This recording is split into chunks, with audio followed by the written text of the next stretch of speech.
marks on his feet.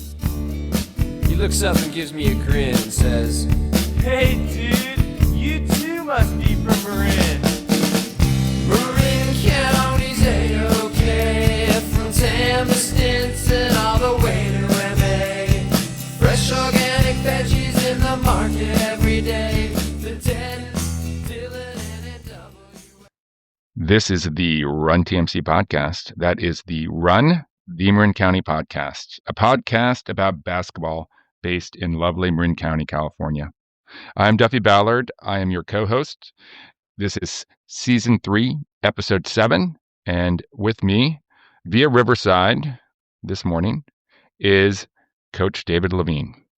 Dave, you've been coaching a lot of basketball. You've been watching a lot of basketball. We have correspondent Dave back in action, sending a clip from University's opening game in their new gym. You're just doing everything basketball right now. And are you doing anything other than basketball? I guess that's my opening question for you. Yeah, I'm working. I'm working out. I'm hanging out with my family. Are you?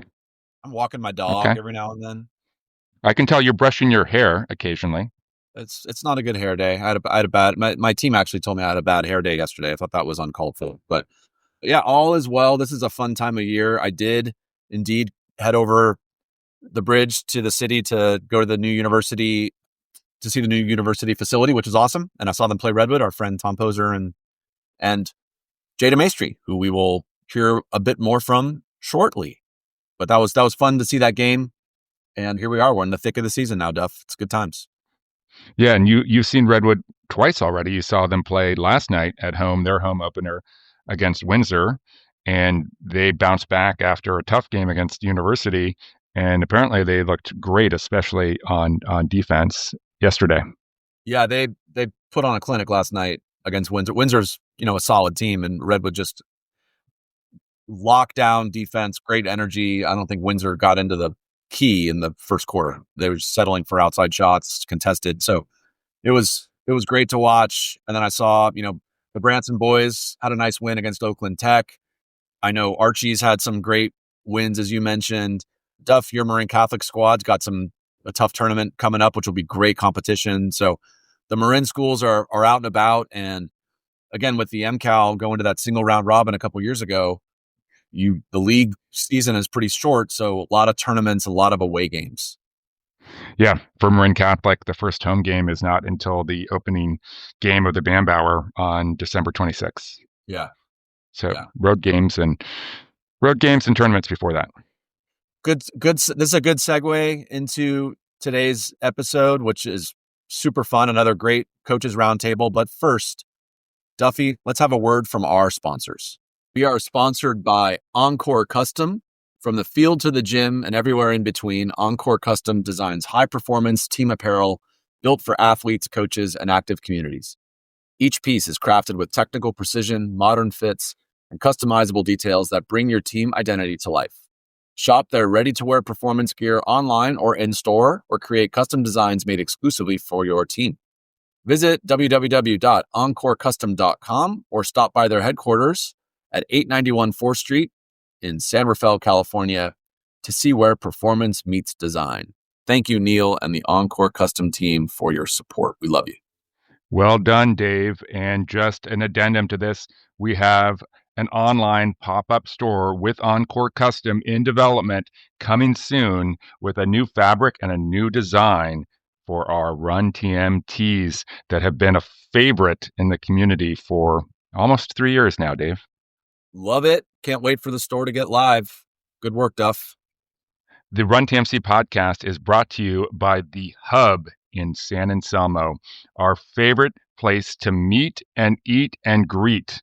The Run TMC podcast has hosted multiple roundtables at The Hub, and we thank Jerry and Rebecca for their ongoing support. We want to mention that right now they still have a special going on with the Lawrence Elk Burger. Very clever, right, Dave? The Lawrence Elk Burger, super lean protein topped with caramelized onions, sautéed mushrooms, point raised blue cheese, crumbles, butter lettuce, and house-made sriracha chili mayo. So you can get that elk burger as it is described, or you can get some elk patty and put it on one of the delicious salads that the Hub serves on a daily basis. Thank you to the Hub and to Encore Custom and to Nike San Domenico camps with Jeff Skaggs. One note on those camps, Dave, we heard from Coach Skaggs that the Christmas camps that we have been talking about on this podcast are actually not going to occur this year because Coach Tyler Gaffney has 2 young children and he's going to spend a little time with them. But they are going to be back next summer for their year number 26. So we will start to hype them again as we get into the spring, March, April time of year so that parents can get their kids signed up for year number 26 of the Nike San Domenico camps. Keep it going. Keep it going, Skagger. All right. So, Dave, let's get into the intro for our roundtable. This is our 3rd roundtable, our 2nd coach roundtable. This roundtable, like the first coach roundtable, we videotaped, tried a slightly different angle. I think we can see faces slightly better. And so we're going to put that up on YouTube like we did Coach Roundtable number 1. And so we're just exploring some different mediums. So that will be in the show notes, will be the link. And I think, it's been a nice little way to capture the vibe at the Hub outdoors as we're recording. So tell us a little bit about, how we chose this roundtable. Great group of coaches, 3 legends. We had DeMaestri from Redwood, the boys coach at Redwood. I think he's in his 7th year. Zach Borello, the girls coach at Redwood, long career coaching in the county. He's been at Redwood for several years, was at Branson before. And then Jonas Honick, no stranger to this podcast. The 3rd time we've had Jonas on. Incredible basketball mind, spent decades at Branson, won multiple state titles, has coached at Prolific Prep. We talked with Jonas about some really fun things, including, some of the best college players in the country or players that Jonas coached when he was at Prolific. So this was a really fun discussion. And these 3 guys all know each other really well. So that's why we thought it would be fun. DeMaestri has known Jonas since Jay was a kid growing up in Mill Valley. And Jay's, like the same age as Jonas's daughter. They've obviously played. Jonas coached against him. They've coached against each other as coaches. Zach and Jonas coached together at Branson. Zach and Jay coached together at Redwood. So there was a lot of connectivity and it made for a really fun discussion. As always, these roundtables are great. Really cool forum to just get different viewpoints. Yeah, and thank you again to Jerry and Rebecca and Miles at the Hub for sponsoring the food and beverages for the roundtables. So it makes it all seem a little bit more festive. Absolutely. We love the Hub. It's such a great spot. And, we have some organic background noise sometimes. We had a big car honk at some point. We saw a few almost near misses in the Red Hill Shopping Center. I think, point, which is exciting. Yeah, there were at least 2 wrong way turns, which I wonder how many there are, each day because, Dave, as you're exiting the Hub via the light, there is a median divide and cars will often turn, if they're coming from like the Safeway side, they'll turn left into the first lane, which is actually the one-way lane coming into the parking lot. We saw that happen twice. So be careful out there, everyone. It's exciting. I'm sure those people were just totally enraptured listening to the Run TMC podcast and they lost focus. But of course. So of course. One of the things, Duffy, that Jonas Honick said in this discussion resonated with you and you wanted to kind of take that and turn it into a dime. So go for it. Yeah, we got a dime. And, he looked at me, I think, in the interview and said, Duffy, basketball is not a math problem. It is a human problem.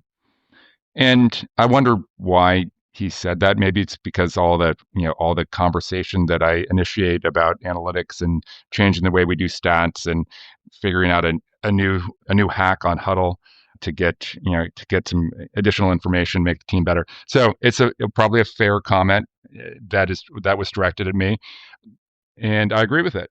Even though there are a lot of math problems that relate to the sport of basketball, math alone will not give you a winning team. And so the dime here is a book that we brought up before that the Supple Leopard recommended to us earlier this year, and it is called Belonging by Owen Eastwood. And it is a great read for anyone who is working in a group dynamic, and in particular, team. It's a good read for, a parent, a player, or a coach. It resonated, particularly with me because the author, Owen Eastwood, he is a Maori Irish descent, and the Maori are the native people of New Zealand. And Dave, as you know, I've spent some time over in New Zealand and followed the Kiwi, sport enthusiasm, which is very strong, in particular for rugby, but also the sport of cricket. And now they actually are becoming, pretty enthused about basketball as well. So there are a lot of great stories and a lot of great messages in the book. I think that to boil it down for what I've taken away so far, Dave, I'm about 2/3 of the way through, is that in a team dynamic, if we're going to talk just about team dynamic, that is very important to connect the team in that moment to the lineage of the team in the past, as well as the vision of where that team is going to go in the future. That this is all, we all belong to anyone with this team, with this school, with the program. That's part of a lineage that has all sorts of past that we may not know about, and has a future that we will continue to be a part of, even if we don't know it at the moment. And so that, recognizing that and celebrating that and finding ways to educate the team about the past can help with the feeling in the moment of everyone on that team belonging, that they have something to add to the team. And in particular, I'm thinking about players who might be at the end of the bench. Maybe they thought they were going to come into the season and, be on the second team, get meaningful minutes, and it just hasn't worked out. There aren't minutes for everyone. We've talked about this multiple times on the podcast. How do they feel like they belong? How can you create rituals? How can you support them as a coach or as a teammate so that it is a communal effort rather than one that splinters off by individual issues or individual needs? And I think it's a little easier said than done, but to be thinking about it and cognizant of it has, been very helpful for me. And I'm just looking forward to trying to implement it however I can. It's a great read. Like you, I'm about 2/3 of the way through. I've torn through it because it's very well written, very digestible, simple. But some of the concepts that Eastwood talks about really resonate. He comes back to this Maori word or concept called whakapapa. It's spelled WHAKAPAPA, but it's pronounced whakapapa, which is basically your lineage, your roots, your identity. And he discusses how that's such a critical thing for people to feel that connectedness. And when you have a team, and he does examples, he discusses examples of high-level teams who he's worked with, including, World Cup level cricket and rugby and other sports. And you'll have these groups that maybe have a lot of racial diversity, a lot of economic disparity. People just come from different walks of life, but finding that common bond and purpose is very powerful. And he discusses having an us story. So kind of us versus them. What is our us story as a team? And I've thought about this with the team that I'm coaching right now. I've thought about it with the team that I work with at work. Like, what is our us story? What unites us and kind of gets us unified? And he discusses, some ideas like for teams that maybe meet with a high school team, maybe bring some alumni in to educate the kids on, okay, here are the people who came before you. And then we have the team today and, focus on bonding. And then what's the team look like in the future? What do we want this team to look like in 1 month, in 6 weeks, in 8 weeks? Very, very, very cool, simple lessons, but very powerful. Yeah, he also he did some coaching. So he kind of coaches the coaches. He's an executive coach for high-level teams. So he's done some work, with Premier League soccer and the English national team. But he also spent some time in South Africa working with their cricket team, which for years was racially segregated. And then when they desegregated it, there were issues in terms of, getting the players who come from very different backgrounds, and some of them may still be thinking or acting in ways that are segregated. And his job was to try and bring those different, sort of tendrils together to get an us story. And so he talks about using some of the concepts from Nelson Mandela in South Africa, in particular the concept of Ubuntu, which roughly translates as "I am because we are." And so there's several chapters about his work with the South African cricket team that I thought were really, really fascinating, because that is a challenge. Some of the parents of some of the white players on that South African cricket team insisted on calling them by their mascot from when they were segregated, the Springboks, rather than the new mascot, the Proteas. And it took days and workshopping, but eventually one of the white players called his parents and said, "I'm not calling them the Springboks anymore, and I don't want you to either." So kind of just a powerful moment of realization and, getting that us story to come together. So one thing I'll mention, Dave, is just as an example of what you could do with a team would be to get a circle together before a game and then have every player go around in a circle, have everyone name one thing that they're going to give the team that night.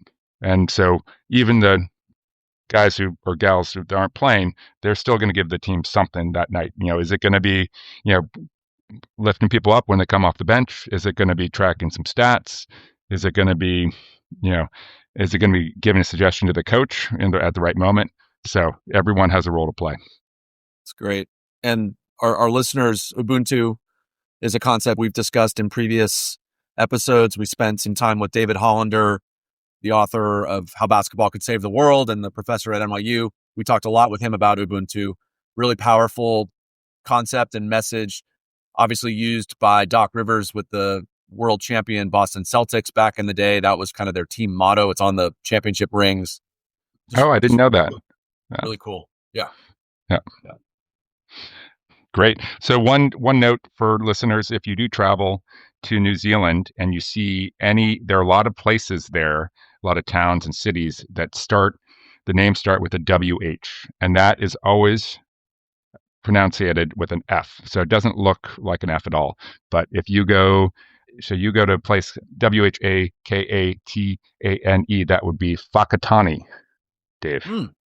Okay. Good to know. Thank you, world traveler. Great dime, belongings of excellent read. And let's get to the roundtable, Duff.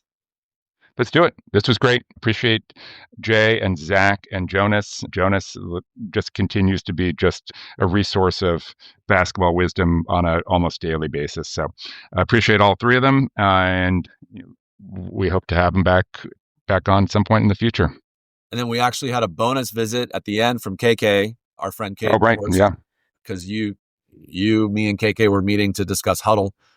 So KK makes a guest appearance in the last couple minutes, but enjoy the roundtable. We will have more roundtables to come. We love this format. And thanks, as always, to our listeners for the support. Thanks to our sponsors. And then keep your eyes open for that team store that's going to open up so you can get more Run TMTs. Yep, we'll let everyone know about that. And before we get to the interview, we're going to throw it over to correspondent Dave. Good day, Duffy. It's correspondent Dave filing a report from an exciting matchup on the boys' side. I headed over to San Francisco to see our friends DeMaestri, Tom Poser, coach the Redwood boys against a very good university team. It was actually cool on a couple levels. First of all, university. We've discussed university's vaunted, essentially glorified parking garage for a gym that they've had for many years. Well, those days are gone. They've got a brand new, sparkling facility on California Street. It's an absolutely beautiful gym, brand new, This was the first game that the boys team had played in the new facility. It is called the Besselo Pavilion, named after, obviously, University's great boys coach, Randy Besselo, who's been there for many years. Incredible coach. And it's a really cool facility, so excited to go see more games there. Not excited to play there because University's boys and girls are always really good. And this day was no exception. So Redwood had a tough shooting night, just couldn't find any range from outside, whereas University, as always, just play with pace, press, push the ball, and then get into the paint, kick out to shooters, and they just don't seem to miss. So University took care of Redwood, unfortunately. They beat them, I think it was 74-43 was the final or something in that neighborhood. But, Redwood actually played them tough, but just couldn't find the shooting range. And then in the second half, the pace of the game kind of wore on Redwood. University keeps shuttling in guys. Randy's always coached like that. Lucas Lau is the point guard for University. He's a college player. He's phenomenal and really fun to watch. He lets the game come to him, doesn't force, distributes the ball, and then, when it gets down late in the shot clock and they need a bucket, they have him and he can always seem to find his way to the basket. So it was a good early test for Redwood. They'll get better from this, and University is going to be really good this year. So fun game to watch. Always great to watch high school basketball. And now we are firmly into the tournament season. So here, first week in December, we're going to see a lot of tournaments coming up here Thursday, Friday, Saturday. I was just looking at Max Preps, and a bunch of boys and girls teams are playing in tournaments around the Bay Area or elsewhere even. So keep watching hoops, everybody. And Duff, glad to see Archie Williams pull out that win against Campolindo. Exciting victory there, and a lot of really good games around the Bay and around Marin. The Redwood girls had a great win against McClatchy. Marin Catholic girls played a tough game, close loss to California. Tony Butler's San Marin team had a big win over Montgomery. So a lot of good games going on.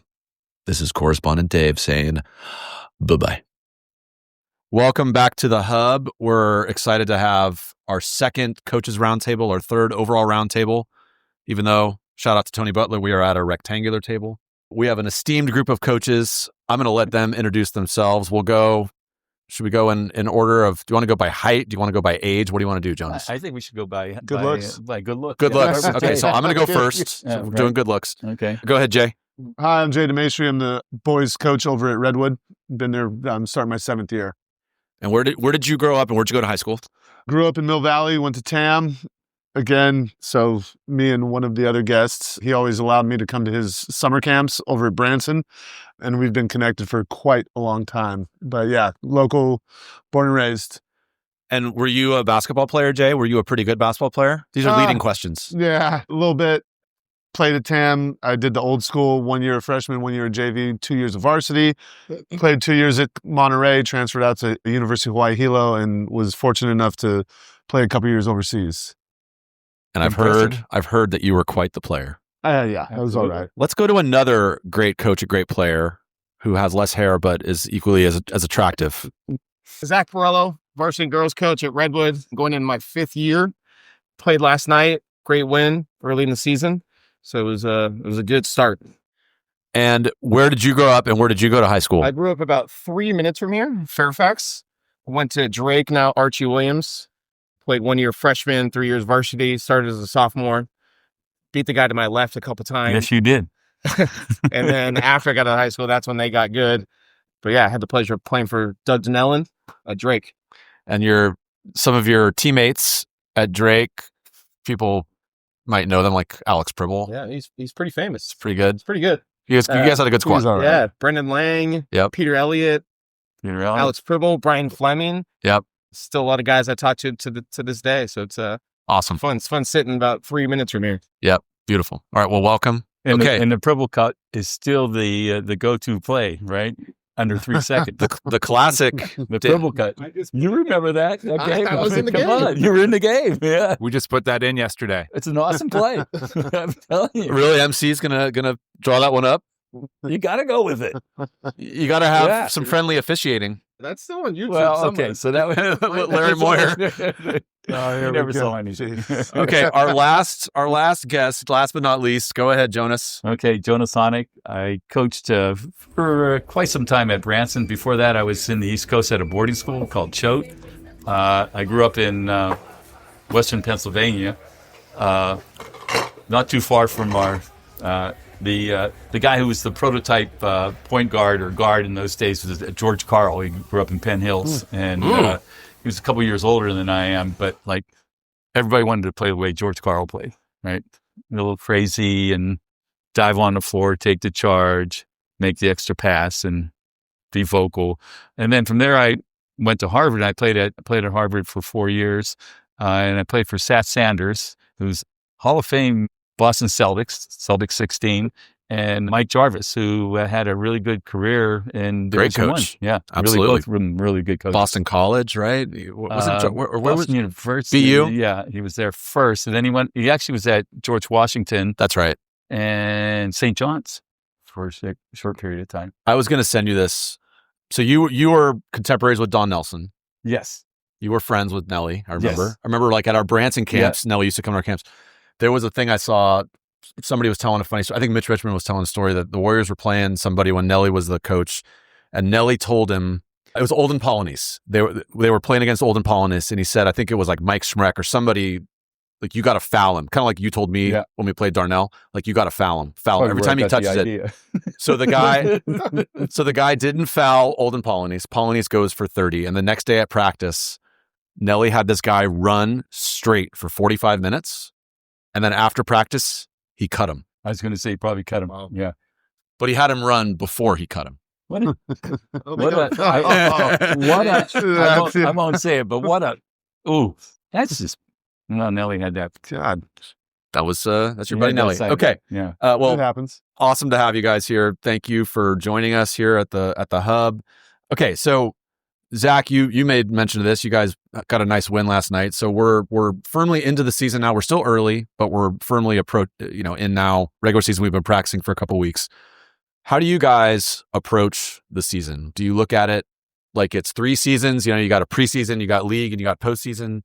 Do you just look at it as one big massive game, so you take it one game at a time? How do you approach it, and how do you want your kids to approach it? I think it's one season. I had a conversation with my point guard, Drew Schultz, the other day. She's like, how do we prepare for The trade you take this, give it out. Okay. Keep going. how do you prepare for different opponents, right? San Ramon Valley versus San Marin. And I think you have to do it the exact same way. Yeah. I don't think you can prepare any differently, because I think if you prepare differently, then your kids will prepare differently. And if you kind of go, hey, we're just going to roll the balls, potentially maybe win tonight, then they might relax. And you can't have kids relax. You only get 26 guaranteed games. And I think just making every single night the same preparation, it's also consistency for the kids. And I think with the consistency with the kids, the better performance you're going to get, the more consistent we're going to get. We always talk about as coaches, we want our players to be as consistent as possible, right? Sure. So I think that's the biggest thing, is just treating it as one big season. Obviously, you might have a league game and then you might have a non-league game and back-to-back days, Friday and a Saturday. We went to a single round robin 2 years ago and everybody said, hey, we're going to not have Saturday games. Well, we play every Saturday in January and February. Right. So just preparing the same way every single night, I think, is the best way we take it, we approach it. What do you got? I agree fully, because I believe it's a process. It's from November, whatever it was, 2nd this year, happened to be November 2nd. It's from November 2nd till Hopefully March. the day you're done. Exactly. Right. Yeah. And I was in a weird little spot this year where I usually at Redwood have a couple like football or water polo players. And this year just happens to be that we had a handful of significant players, not players that are, maybe like 15, 14, 13, more like 8, 7, 6. Yeah. And so practices for the first, couple weeks, they were a grind. But as coaches, we kind of said, all right, here's the positive. We got guys that are going to get reps now, right? Sure. And they're going to get reps that maybe they would not get if we were fully loaded day one. And so, it's the standard is always set. It's the same standard. It doesn't matter if you're number 1 on the depth chart or number 15 or whatever it is. So I thought it was a really good thing. Again, some of my guys got a little, I'll say, upset about maybe how the level of practice was, but us as coaches, me, Tom, Jeff, we always held the standard. It doesn't matter who you are. We gotta make sure we keep moving, and it's like a wheel, and the wheel's going to stop rolling at some point. Yep. And that's how I've always kind of viewed a season. That's great. Yeah. Yeah, I know. Congratulations on finally getting your team back. Yeah, I appreciate it. Water polo and football, water guys. polo. Yeah, shout out to water polo. Right, yeah. Football made a nice little run. But yeah. Yeah. Yeah, you'll have everybody on Monday now. Mm-hmm. Yeah, that's good. All All right, so Jonas, you're a few years removed from this, but you did it for many years. How would you approach the season at this stage? It was a little different because... Give us your secrets. Well, no, so it was different because... I got a notepad ready. Well, it was different mainly because you knew what division you were in, and then you knew who your opponents were.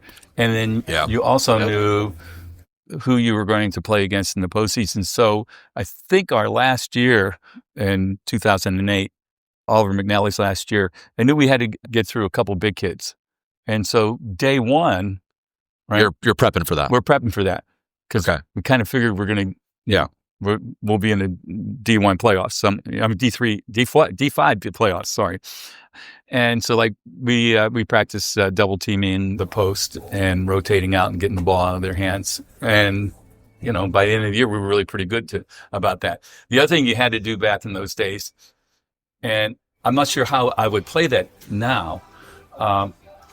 You wanted to make sure you got as high a seed as possible. So it was really important to be strategic in your preseason scheduling because you wanted to schedule teams in your division head to head because head to head was always the number one. But now, I still think you sort of divide it up into three sections. That doesn't mean your standards change. Yeah. But, what do you want to get out of the pre-league and who do you want to play? And now you can actually, you can play anybody now and that's willing to play you. You don't have to stay in your school size, which is kind of good. Yeah. Right. And then the league is the league. And then after that, it's a North Coast section and NorCal run. Same way. But yeah. Go ahead, Jay. So one thing to add on to that. So I totally agree. And again, I think if you talk to 100 coaches, they would have a different answer, a different way to go about that.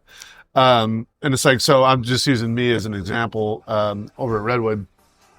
So you got to get a name, right? You got to get a resume, right? Yeah. So absolutely. I would like my first 1 or 2 years, I would reach out to these schools that it's like, so again, like a San Ramon is always in our division, a Campo Lindo. To be nice, they blow you off. Sometimes they won't even get back to you. And so you have to build a resume, to now get these coaches to reach out. But I've always been a fan of, play, in my opinion, you go preseason, you might take some losses, you might take some L's, but you go play the best competition that you can possibly get.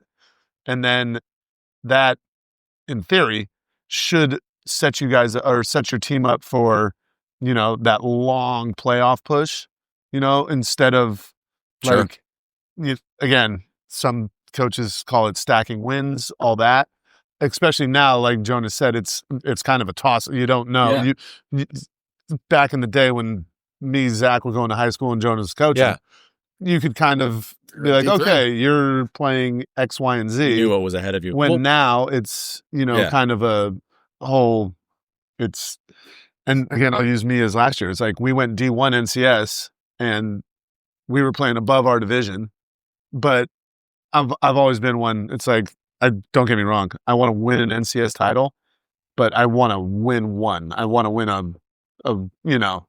like I think if we were in D2 last year with my team, we probably mow down the competition. Win state. And I'm not saying that.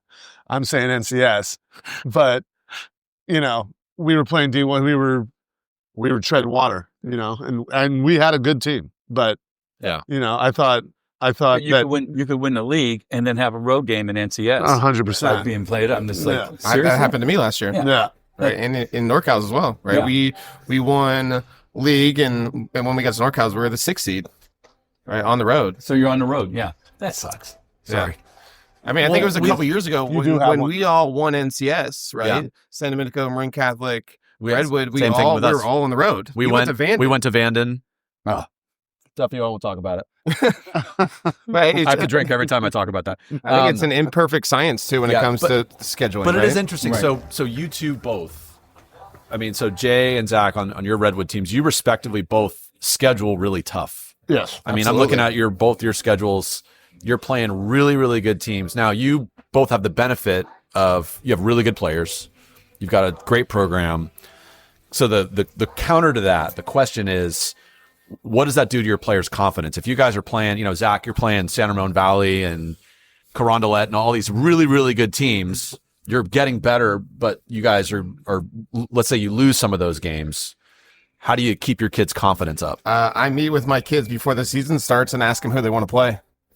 And when they say we want to play Carondelet and San Ramon Valley and Acalanes and Salesian, I say, okay, great, right? Let's do it. So it's the belief in the kids, right? And it's the fact that they are bought in before the game even starts, right? So if we happen to take one, then we take an L, and it is what it is. But I also think that helps with the strength of schedule in NCS rankings is if we're playing all these hard teams and we might be losing, but your NCS strength of schedule is still going to be pretty good. Yeah. So your ranking is going to be good.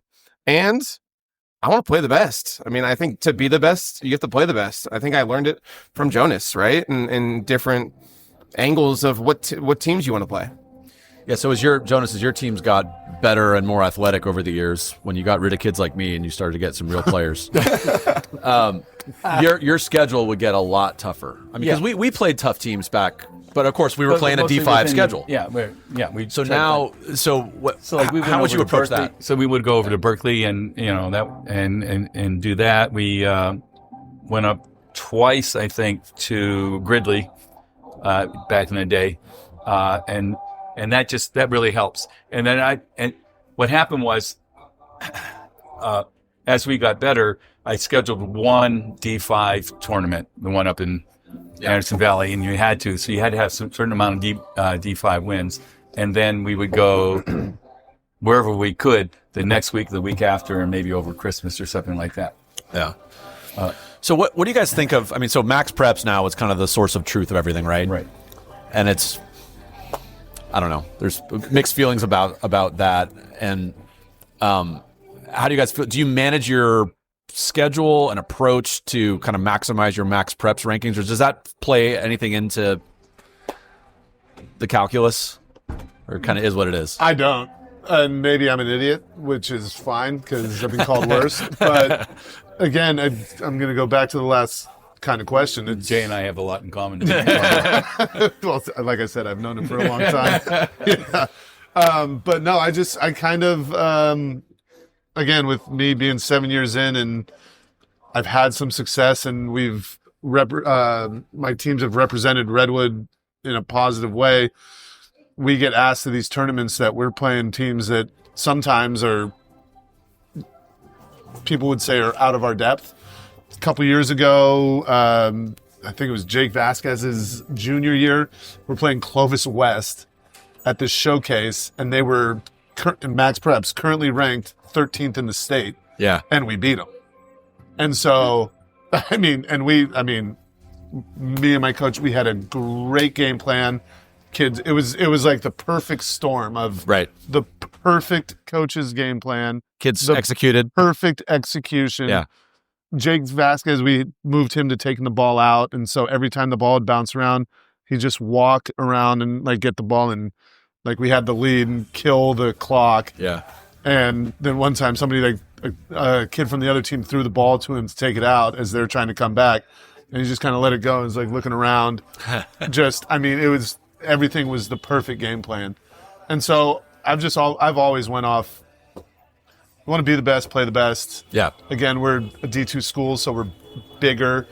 And, it doesn't matter what size of school. Again, there's, Archie, I think, is going to be phenomenal this year. I think MC is going to be phenomenal.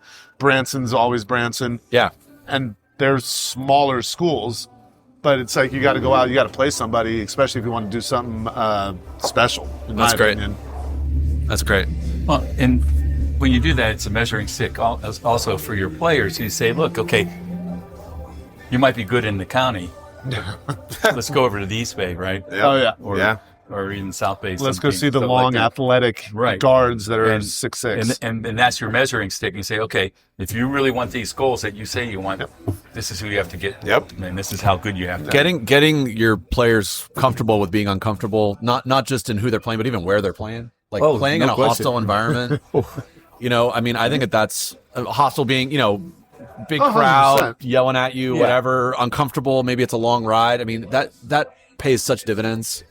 So absolutely, I think it's that was great us last year in Oakland Tech. Small gym, but that thing was packed to the gills, and they were loud. Everybody, it was respectful as you could ever imagine, but just loud tough. And just right, and they're right there. Yeah, they're just right, and I love that. And they probably had some because fun with it too. I went to TAM, so I'm used to the on top of you. Yes, so I loved it. Yes, you are.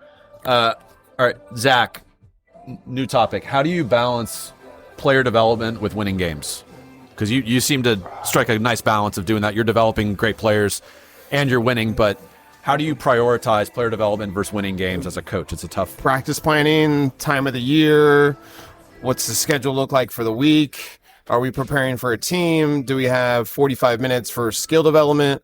We had a meeting last night after our game about, hey, let's get the bigs working together for 10 minutes, guards for 10 minutes, and then maybe some other players getting some shots up for 10 minutes because we have kind of a quieter week this week. So just striking the balance with practice planning, I think, is huge.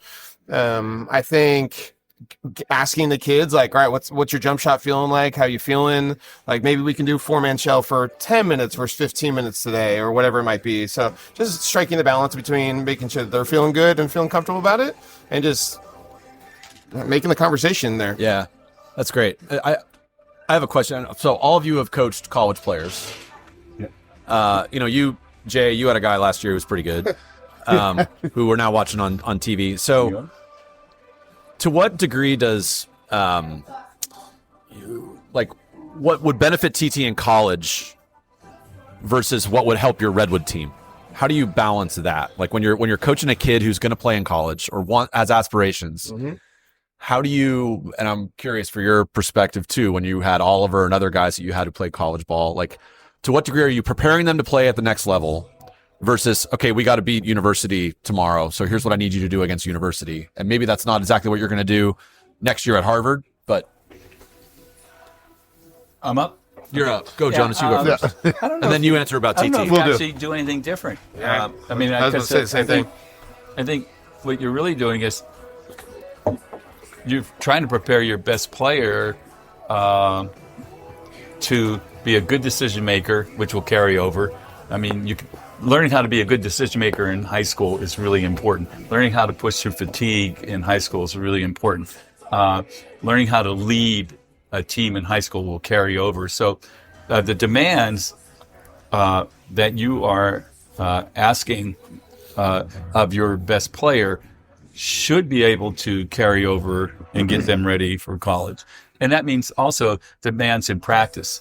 Now, what do I mean by that? Like, make sure you're there on time. Make sure that you're going hard every drill. Make sure that, that it's not a habit to cut corners. And like Nicky Sutton of all people, right? Part of the reason why, he walks on at Duke. There are lots of reasons why, but part of the reason why he walked on is that, he understood the drill, big picture drill. Like, you run hard in your sprints. I think he was only second to JJ Redick in their shuttle drill, right? Wow. So, that was impressive. Who's that? And so, and he defended, right? He understood that, okay, all they want me to do as a walk-on is to go out there and defend and try to, make their starters look bad in practice who might be cutting corners that day because they are big time, 5-star recruits. Yep. And so I think that I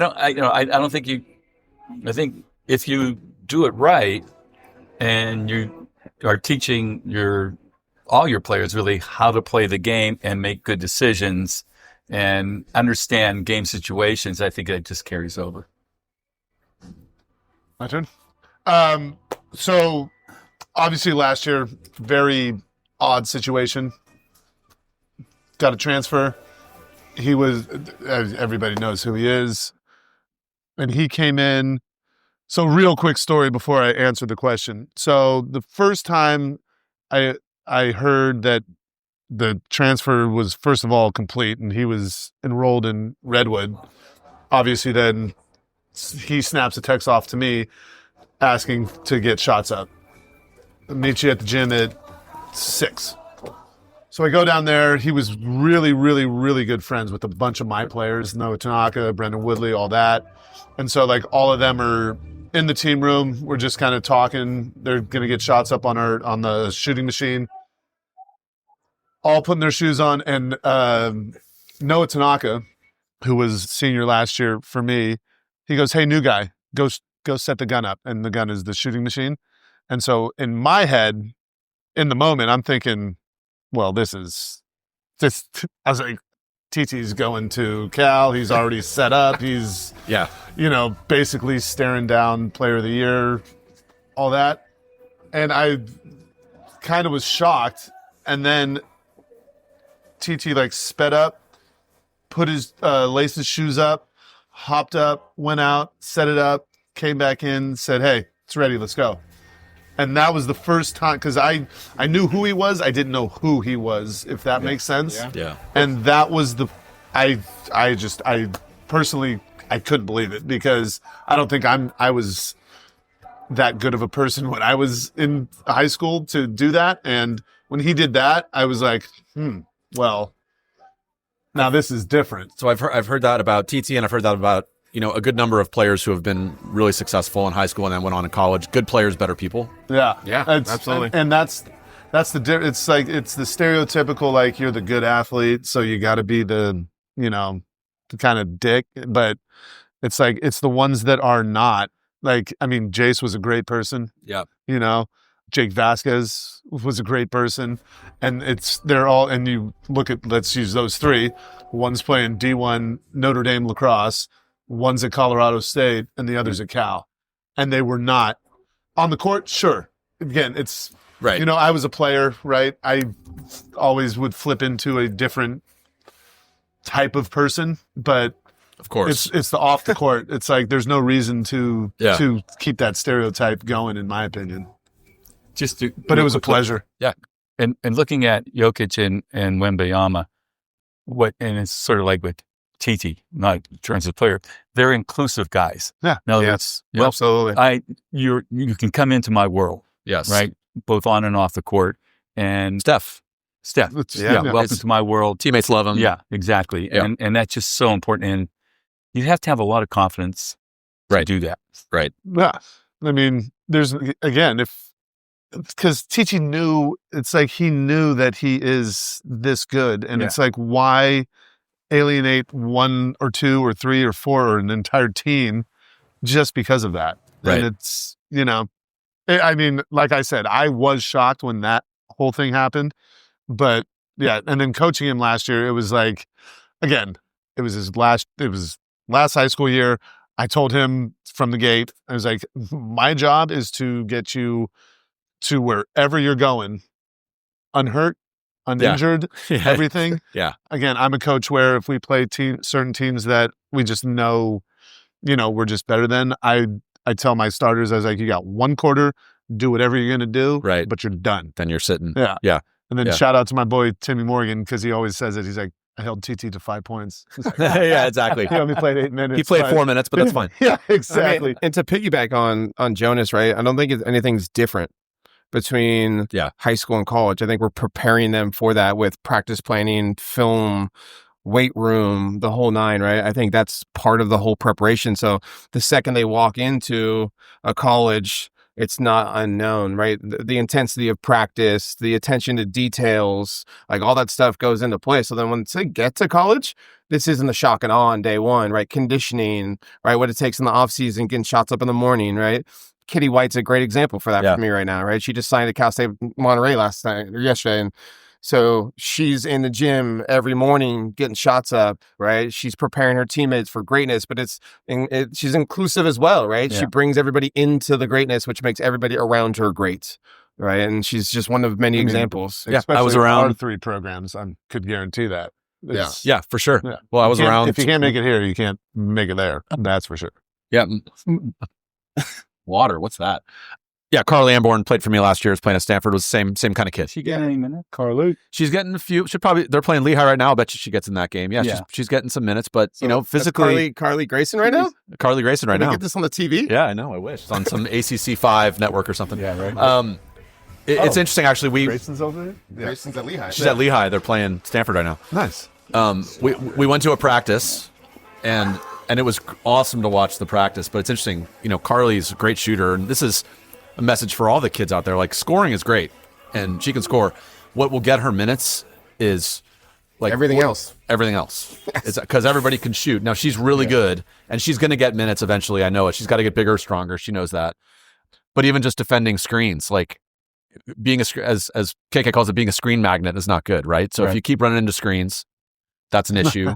You got to figure out if you shoot in the gap or if you're trailing, you got to fight over, and that takes strength and just also takes reps, frankly. Well, I was just about to say the value in every single repetition is so important, right? Yeah. Kids can't take reps off, right? Right. If you're in 4-man shell or you're trying to get under a ball screen, you get hit on it. That's an important rep. Yep. And so I think we've been really emphasizing that the last 3 weeks is if you're on the floor, lock in, make it a good repetition, and then when you're off, cheer for your teammates. All right, get a breather real quick and then hop back in. Hello, Run TMC fans. We're going to take a quick break in this episode because the topic of Marin County high school players playing in college has just come up, and we felt this would be a good time to give you as comprehensive of a breakdown as we can on what's going on with Marin County Hoopers playing at the college level, both locally and across the country. So I'm going to turn it over to Dave Levine for that breakdown. Thank you, Dave. Well, thank you, Duffy. Well, first, I want to correct or provide a real-time update on something that I just said in the roundtable discussion. We were talking about Carly Amborn, and I mentioned that I went to practice at Stanford and saw her play, and that she wasn't getting a ton of minutes early on. Well, that has actually changed in the last 2 weeks. So the day that we recorded that roundtable, Stanford played Lehigh. Nice win for Stanford. They won by 30 or 40 points, but Carly got in and scored 10 points in that game. She has not missed from the field. She's, I don't have it in front of me, but she's something like 8 for 8 or 10 for 10 from the field, including several 3-pointers. She's now in the rotation. So they had 2 close games after the Lehigh game. They played Florida Gulf Coast and Colorado State. She got in both of those games. And in the Colorado State game, she actually played 9 minutes. So very cool to see Carly's hard work paying off. She's getting more comfortable on the defensive end, and she's getting minutes, which is really cool. Dave, this brings up one of my favorite sayings in sport that you probably heard before, which is you miss 100% of the shots you do not take. And my high school soccer coach, Jerry Fleischacker, he used to say that to us all the time. But in Carly's case, it's a little different. She makes 100% of the shots she does take. That's pretty amazing. Keep it going, Carly. She can shoot the ball. I can confirm, having rebounded for her. She's a great person to rebound for. We were talking about this with your squad, Duffy. It's kids like Oliver Myers who don't miss. They're really easy to rebound for. You don't have to move a lot. Okay, beyond Carly, TT Carr, a name that we mentioned as well in this roundtable. We've talked a lot about TT. TT is playing great at Cal. He's getting about 13, 14 minutes a game. He's probably the third guy off the bench in most games. Got some meaningful minutes in their win against UCLA. TT belongs. You know, he's a really good player. He's a freshman getting meaningful minutes on a good team. Very exciting. All right. I agree. Very exciting. Great player. Fun to watch. Duffy concurs. TT's old backcourt mate at Branson, Jace Butler, is contributing at Colorado State. He's scoring about 8 a game. He's playing 17, 18 minutes a game. I actually watched Colorado State play a couple days ago, and Jace made some great plays. He is a very important bench member on that team. He gets meaningful minutes, including late in the games. and he's looking really good. I think that was a good move for him to move from Washington over to Colorado State. They've got a good team, and he's contributing, which is just really cool to see. And meanwhile, at Archie Williams, his younger brother, James Measy Butler, is off to a great start this season. He really filled up the stat sheet against Campo Lindo over the weekend, scoring 17 points, but also defending the top post guy for Campo in an overtime win for Archie. So I think Measy would like to play at the next level, and he's looking like he's got a shot at it. So way to go, Butler family. Very cool.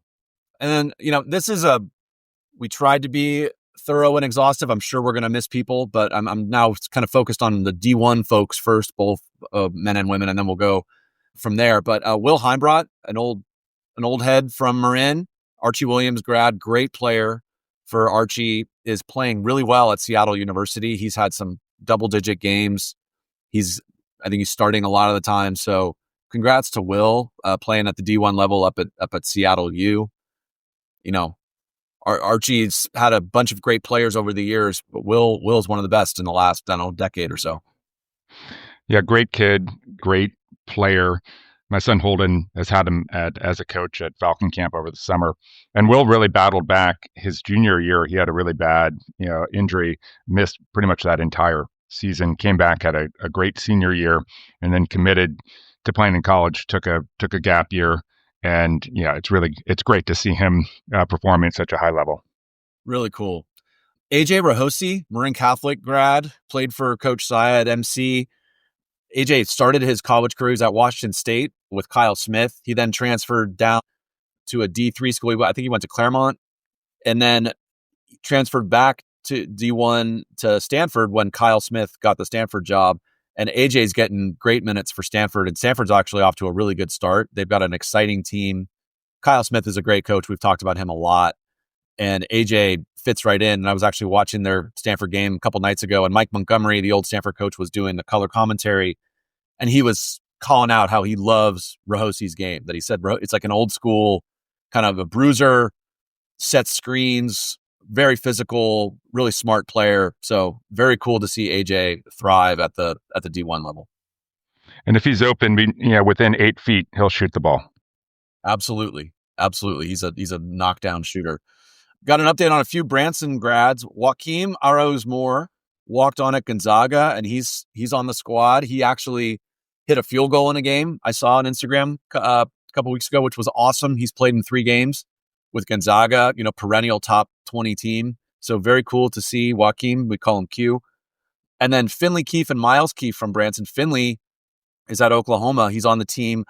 I'm not sure. I don't think he's gotten any game action this year, and they were debating whether they were going to redshirt him or not. I'm not sure what the update is, but he is on the team at Oklahoma, Division I, high-level D1. Very cool to see Finn make it out there. And his older brother, Miles, is at Vanderbilt, and Miles is getting minutes at Vanderbilt. They're obviously loaded with talent, but he hit a step back 3 that I saw on ESPN about 2 weeks ago. So very cool to see those guys playing at the next level. Yeah, we had talked about, a couple of years ago watching Finley and just knowing that he, was a D1 athlete at that point and just moves so well on the court, and he's got length. So awesome for the Keefe family to have 2 kids, playing at the college level at the same time. I wonder if Oklahoma and Vandy are going to play this year. That could be interesting. Yeah, I don't know. It will be interesting.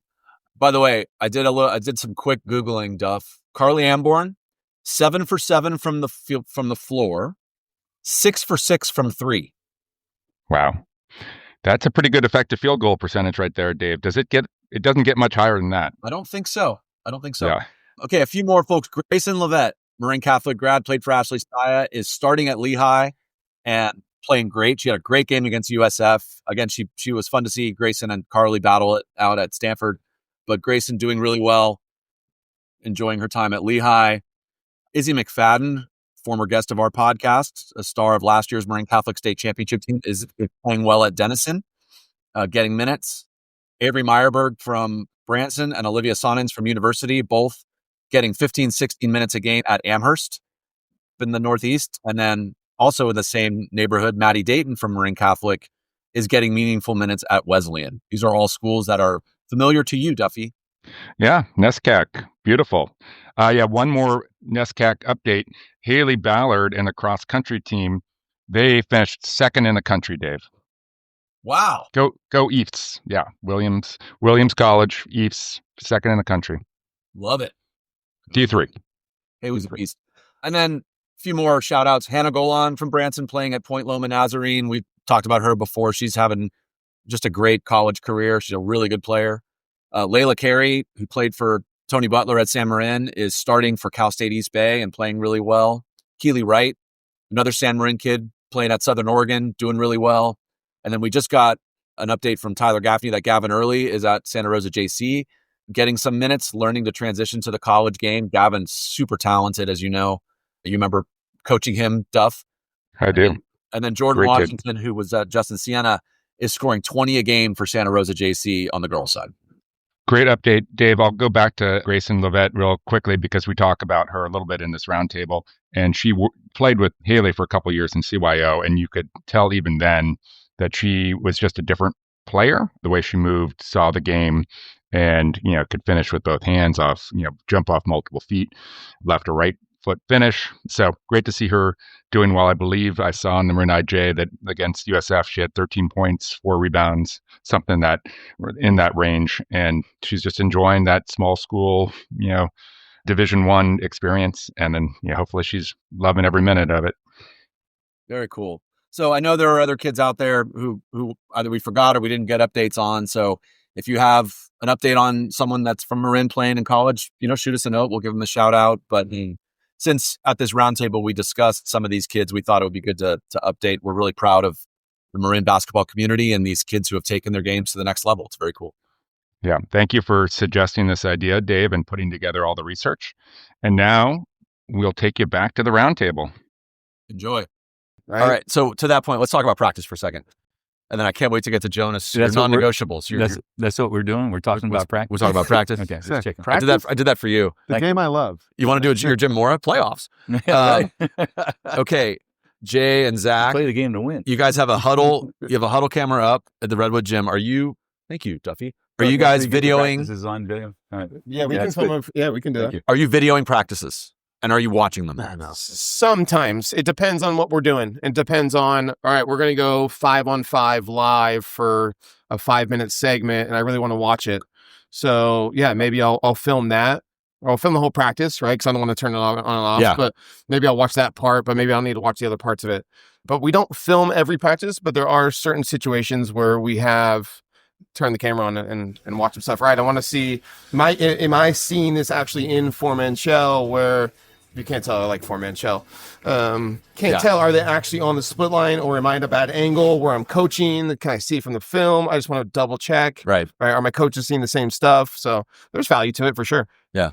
Yeah. Kids are visual. Yeah. Did you video practices? Not practices, no. We did it prolific. Oh, really? Yeah. Sure. And I bet you guys had like statisticians and analysts. Unbelievable. I can pull it up for you. Yeah. Right now. So to what degree did that inform your guys' game plans? Like what? So you're the analytics at practice, like because we just talked to Brian Rooney, the Cal State East Bay men's coach, who's awesome, and he said they video every practice, they track everything. They are tracking stats on every possession. Are we getting paint touches in practice? Prolific does the same. Okay. Yeah. I think it's, for me, for those guys, probably a little too much information overload.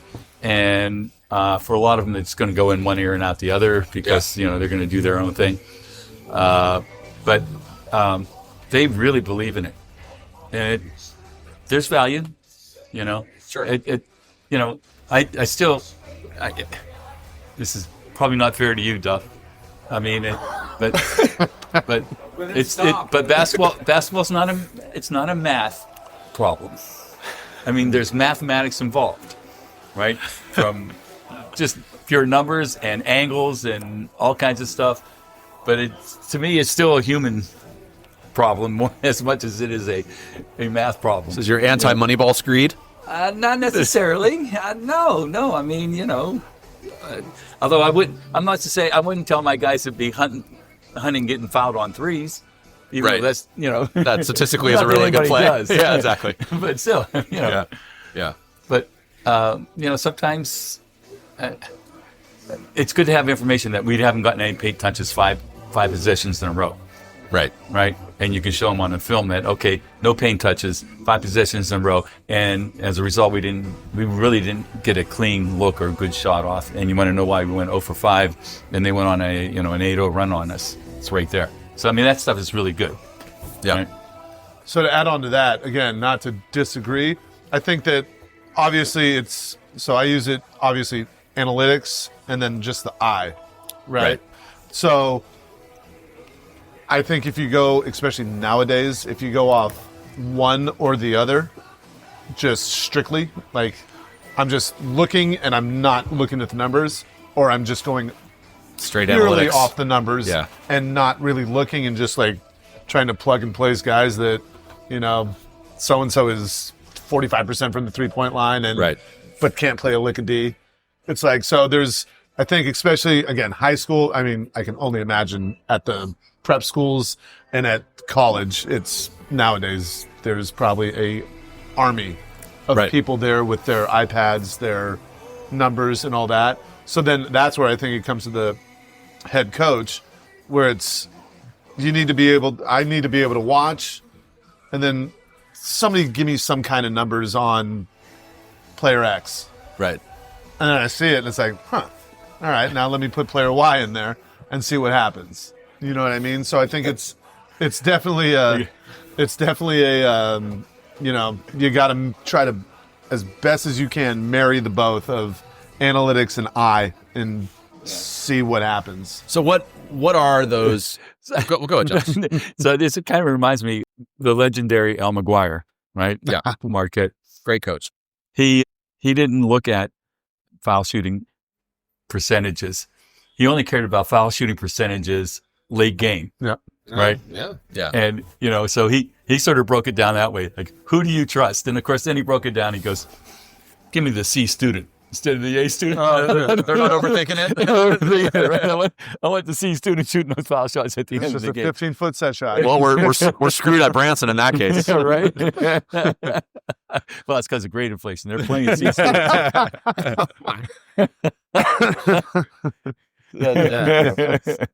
That's true. Okay, now that we're on analytics, what stats matter, or like what stats aren't we tracking that we should, or what do you think are the most relevant ones? So like Zach, if you're looking at like a huddle assist, breakdown report after a game, what are you looking for? 50-50 balls, tips, Deflections. Yeah. It's actually funny. I had a player ask me last night if a block shot was a deflection. I said yes. Yes. Well, I can see how there's. It's a twofer. Yeah. That was a fair question. Yeah, it was 100%. That's live ball turnovers versus dead ball turnovers. I think are huge. I mean, a dead ball turnover, we can get back on defense. I think those three. I mean, obviously you're looking at rebounds, right? Offense, defense. But I probably the one that we're emphasizing the most right now, and it's actually something we're tracking in practice. Only stat we're tracking is tips and deflections. So I have an assistant coach that's dedicated to that every practice. Yeah, great. Yeah. Coach, on the 50-50 balls, is there a way on Huddle for you to filter that, or you have to do it by hand? You got to go watch it. Old, I know. Old school. Huddle yeah. Assist All right. doesn't have that feature yet. Sorry, Duffy. Assist does have deflections, but it's not if you send it to assist. But So I don't send practice to assist. I've said this before, but 1996, I'm on the bench with the Stanford women's team, and my one job in the game was tracking deflections. Yeah. Like by hand. Just deflections, not challenge shots or anything. Just like deflections. That? There were other challenge managers tracking different things. Did we get a ball reversal, like those things? But this was 25 years ago, and they were still tracking deflections. Pat Riley and Spolster are really big on challenge shots. So that I was going to say the two we track right now in practice is deflections, but then you're contesting shots hand up. If it's not, and it's almost clockwork. Close out hands down. Yep. Bang. Right in the hoop. Yep. All right. Come on off. We have something that we do with kids that don't do that. But yeah, it's those two for me is deflections, because those usually lead to either reset the defense or get out and run. And then, if we're not contesting shots, that's a Yeah. big problem. So what are And your boxing out. it's kind of a related question, I guess. What are your offensive non-negotiables? Jonas? Make a Woo. bucket. Don't stand. Let me Take a shot. pass. And then, passing to these guys. And then So I'll go first. So Okay. again, kind of the offense, especially the last 5 years that I've kind of went into is it's based on moving the ball. Set your screens. Yep. And again, shout out to longtime listener Tom Poser. He always loves creating he always calls it be violent in a screen and then do something after. Yeah. And so ball's got to move. Now, if it swings around and it's basically the whole side's cleared out, that's when we're looking for our guys to use their dribbles effectively. We don't like dribbling into traffic. Yeah. And so, again, there's some learning that's still going on and some guys that are getting yelled at probably a little bit too much. But again, that's what it is, because we want to move that ball, set a screen, create a mismatch some way. We always love like a bigger guy hitting a little guy, and nowadays if they switch, I'm kind of actually taking a step back, going to the old school where, all right, let's just take advantage of that. Yeah. And then now let's say they all collapse down and now it's 3-on-1. Now I have no problem with that kick out, get a paint touch, get a post touch, now in and out. I can never let my guys see my tape of when I played because I did not play like that. It was give the ball to Jay, clear out. In and out. A lot of threes. It was me jog up, look like I'm tired, and then pull up from the volleyball line. But Do as I say, not as I do. exactly. Seriously. But it went in. Jay, you would get kick out of how we prepared for you. We had a guy I'm who intrigued by this. the kid had we had a player that was coming off the bench, and we had him designated, you're Jay, and he was making everything from anywhere, just like a free license to shoot. And coaches were like, should we play him or not? I've talked to multiple kids that said they were me in their scouting day, and they're like, God, it was awesome. You and Chad Lehow. But or how Of course, he scored a lot of points. Anderson would pull up from half court. Yeah. But yeah, The guy, especially in that small court. oh, I know. Yeah, I'm from Justin San I like that. All right, Zach, offensive non-negotiables. Similar? Similar. I can't stand over dribbling. Yeah. Right. I mean, we see it too much. I think we see it more at the youth level, right? Obviously, me coaching youth, and then it kind of trickles into the high school level. But over dribbling, I'm a big emphasis on the one more pass. Yep. Right. Don't be a ball stopper. Right. Let the ball flow through you.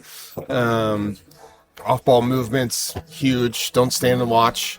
We're kind of going back old school too ourselves with player personnel. We changed. We shot a lot of threes last year. Yeah. We only made 6 last night, right, which is much different than the year before. But we're getting a lot of paint touches, so we're getting the paint touch and then the opposite kick from there, right? So you have some really good post players, right? Yes. So that would probably inform the way that you're gonna. Yes, we're Your offensive more principles might of an change a old little bit. school, Yeah. back to the basket, Get it high inside, low kick it back touch. Yeah. But even our guards to a certain degree are getting paint touches, right? We want 2 feet the key. I'd love that. That'd be great. Yeah, whatever Dave had. Yeah, thank you. But yeah, I mean, 2 feet in the key, right? It's part of our warm up. It's something it's actually, now that I think about it, it's probably something we should track too during in games, is like how many times are we getting 2 feet in the key? I mean, you guys. Paint touches. Yeah, paint All day. touches. And I'm a big believer. So like so say Jay and I are at Redwood and I'm passing for him, or I'm always passing from underneath the rim, not necessarily going wing to wing. So most of the time when I'm practicing getting my shots up, I'm passing from underneath the hoop. So a paint touch or a post touch, and I was looking opposite. I think the percentages might be higher that way than maybe me going to coach over here. Yeah. Right. I mean, I would love to know the analytics to that That's an stat. interesting thought. Yeah. Right? Trail up 3 all day. Trail up 3. Just give it to me. Jay's just waiting at the volleyball line. You would have loved 5 out, Jay. Right? Jay's like, hey, when you guys are done playing defense, I'll be here at the volleyball line ready to shoot. Yeah, but we had a post touch last night. Kitty had a post touch, got doubled right away, right, and hit opposite to Drew, and it was like, I mean, that's a warm up 3-pointer. Yeah. Right. Okay. I think, and a lot of the terminology I use, I stole from this guy. So Yeah. I mean, that's a warm up 3, right? I mean, you should be making that 8 out of 10 times, and so that's just some of the non-negotiables. But I think the more movement is created, the less thinking and the less just the more the ball moves is better, right? I mean, a second touch, right? Second touch is huge, Right. right? Mhm. Yep. Love it. For sure. Jonas? Go ahead. Duffy, go. Interjecting. The over dribbling, which of course is a big problem at every level. How do you, in both in real time, but also like, in film, how do you emphasize the quick decision without the over dribble? Do you have a technique that's worked well? Because I'm still searching for one. I'd love to know that, actually. I don't have a super good technique. I mean, I think it's the north-south versus east-west dribbles. Yeah, that's right. That's 5-out terminology, right? but it's so important. Again, that starts at the youth level where they go sideline to sideline as opposed to attacking the basket and getting low. You know what? Also, I think part of it is kids just play upright and they're not low enough. Very true. That's 100% the truth. And when you're upright, you're not going to get anywhere, right? And in my opinion, I think it's the immediate, if they, let's say they do something exactly right, and it's a great possession, it's the immediate, like, that is what I'm talking about. That's what we want. Right? Yes. And then it's the immediate, because like some coaches will, if it's a bad possession, whatever, Thank you, buddy. a coach will let it go. And I'm a big advocate, I've learned this from a lot of coaches, Thank you. big advocate of, if player X makes a mistake, stop immediately. And you just stop them. And now again, we were all at the varsity level, so usually, sometimes you let a senior go or whatever. At the youth level, if you are coaching a CYO 4, 5, 6, 7, 8 A or B team, and something does not happen correctly, you stop it immediately. Yes. And you might do that for 20 minutes, and it's extremely frustrating, but it has to happen. It's like, I kind of use it's like training a dog type of thing. Got to stop it immediately. Got to develop good habits, especially at that age. Question for Coach. Yeah. So when you had your elite teams, how much did you stop practice to break something down, or kind of let it go and then bring the player aside during the drill? Did you stop it for everybody? Right. I'm still working through those nuances of like, all right, maybe let the senior, maybe her close out, her feet are a little bit wrong, but it's okay. And I'll just start to come over. Or do I stop practice and immediately tell everybody, inform everybody, right? Because you want the practice to flow. You don't want to stop. So how much do you stop you it could back stop then? it every 2 second. seconds, yeah. I think earlier in the year, I'm sure I stopped it much more than later in the year. Later, once the technique is learned, or at least certainly has been introduced, and they kind of know what you're talking about, you can, even in the flow, or if you're scrimmaging or something like that, and there's somebody shooting a foul shot, you can then say, hey, when you closed out, your technique was, your hands were down, or whatever, or if you caught the ball, instead of driving middle, you drove into traffic where like you weren't creating anything, just driving into help, just little things like that. And especially if the player understands exactly what you're saying, then I think you can probably call them aside and just say, hey, boom. And even on the fly. Just say. So so back to non-negotiables, Jonas, did your non-negotiables change over the years? As the game changed? I think, I sent a text to this guy who's going to be a new coach in the WNBA yesterday. Oh, who you're talking about. And I wrote down, I said, because we were joking about it before, about the word flexible.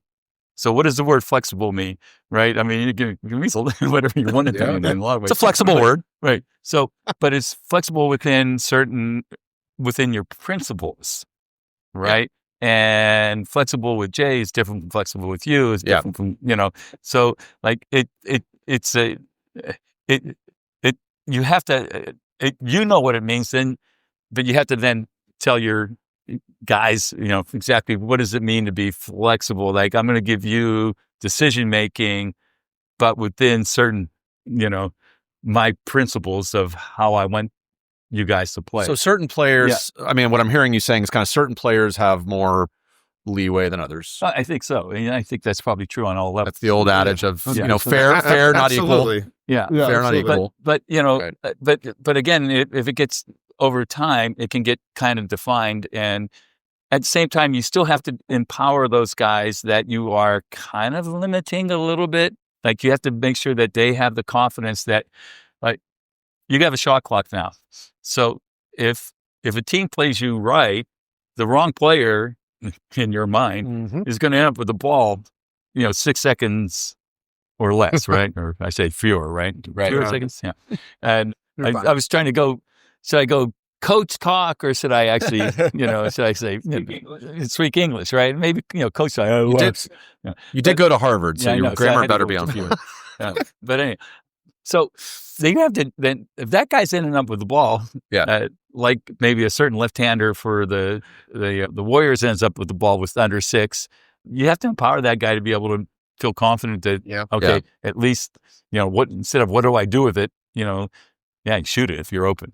But, and let him feel good about that. But so again, when I played for you, no shot clock, we held the ball a lot, but it was the principles that you had, which I still incorporate in my coaching today, were make the defense work. Right. So I just still remember you saying, like, we dribble up, we pass the ball to the wing, and we heave up a 3, even if that's our best shooter. That's a shitty shot versus we work the ball inside out, we get some swings, and now that same kid takes the same shot from the same spot on the floor. That's a great shot. Right. I was never a big fan of the quick and easy, although nowadays you have to be a fan of the quick and easy. I mean, it's all part of that. Like, guys fanning out for threes rather than layups on fast breaks. Although, at the higher level, a dunk is really kind of exciting. I mean, I don't have a problem with that. The 4-on-1 fast break to everybody out. Yeah, everybody. I'm okay with the quick shot, right? Because I think it's also empowering, like you said, empowering every single player to have the confidence to shoot that shot when you need them to shoot that shot. Yeah. It's like, maybe if you're like, play second touch, or hey, we don't want you taking that shot. Well, they're never going to want to take that shot again. So it's like empowering. Maybe the quick shot is the correct shot. So this is an interesting question. So I don't know if you guys heard when we talked to Paul Trevor. I love Trev. They actually shout out to Trev. They got a nice win against Dominican yesterday, Stan State. Hey. So we were talking to Trev about teaching kids to play, not teaching them plays, and that whole adage of, manufacture. And he said, look, Dave, that's great. But the bottom line is, like, we don't have the horses when we're playing like a Division I team. If we just say to our kids, hey, you guys just play basketball, that's not going to work out for us. So he's like, I got to have sets. I got to manufacture. I'm paraphrasing, but you got to manufacture every point. Yeah. Now, there's some teams where, just look, like, some of the Branson teams that you had, just you guys go and play. Peyton and Quentin, and those teams, like, they could play and make good decisions. So I'm curious for you guys, like, how much are you calling plays and sets and manufacturing points versus letting your teams just play in the flow? So I want to piggyback off that little conversation. First of all, every good coach needs good players, right? Again, I am a firm believer Steve Kerr could coach certain teams and never get a win just because they just don't have the players. Well, the Warriors had 20 wins a couple of years ago when Steph and Draymond were hurt. So all of a sudden, Steve Kerr's not a genius. Yeah, and then so on that note, on your question that you just asked, and again, love Trev. He was coaching at San Bernardino when I was at Monterey, and I dropped 37 on him. So. Attaboy. Yeah, but from the volleyball line. Exactly. And he would. They have logos at that level. Yeah, and me and him were talking shit back and forth, and I loved it. But so, like, for me, like, there's some years I think, like, so offensively and defensively, especially at high school, because unless you get I've never had it where you have like 10 kids that are going to be together for 3 years. Right. You have to at some point. Not change your philosophy, not necessarily change the structure. Definitely do not change your non-negotiables. Yes. But you have to change some things. Again, so I will use last year. We had a kid that Yeah. If we had to, we'd just flip them the ball and say, we need a bucket.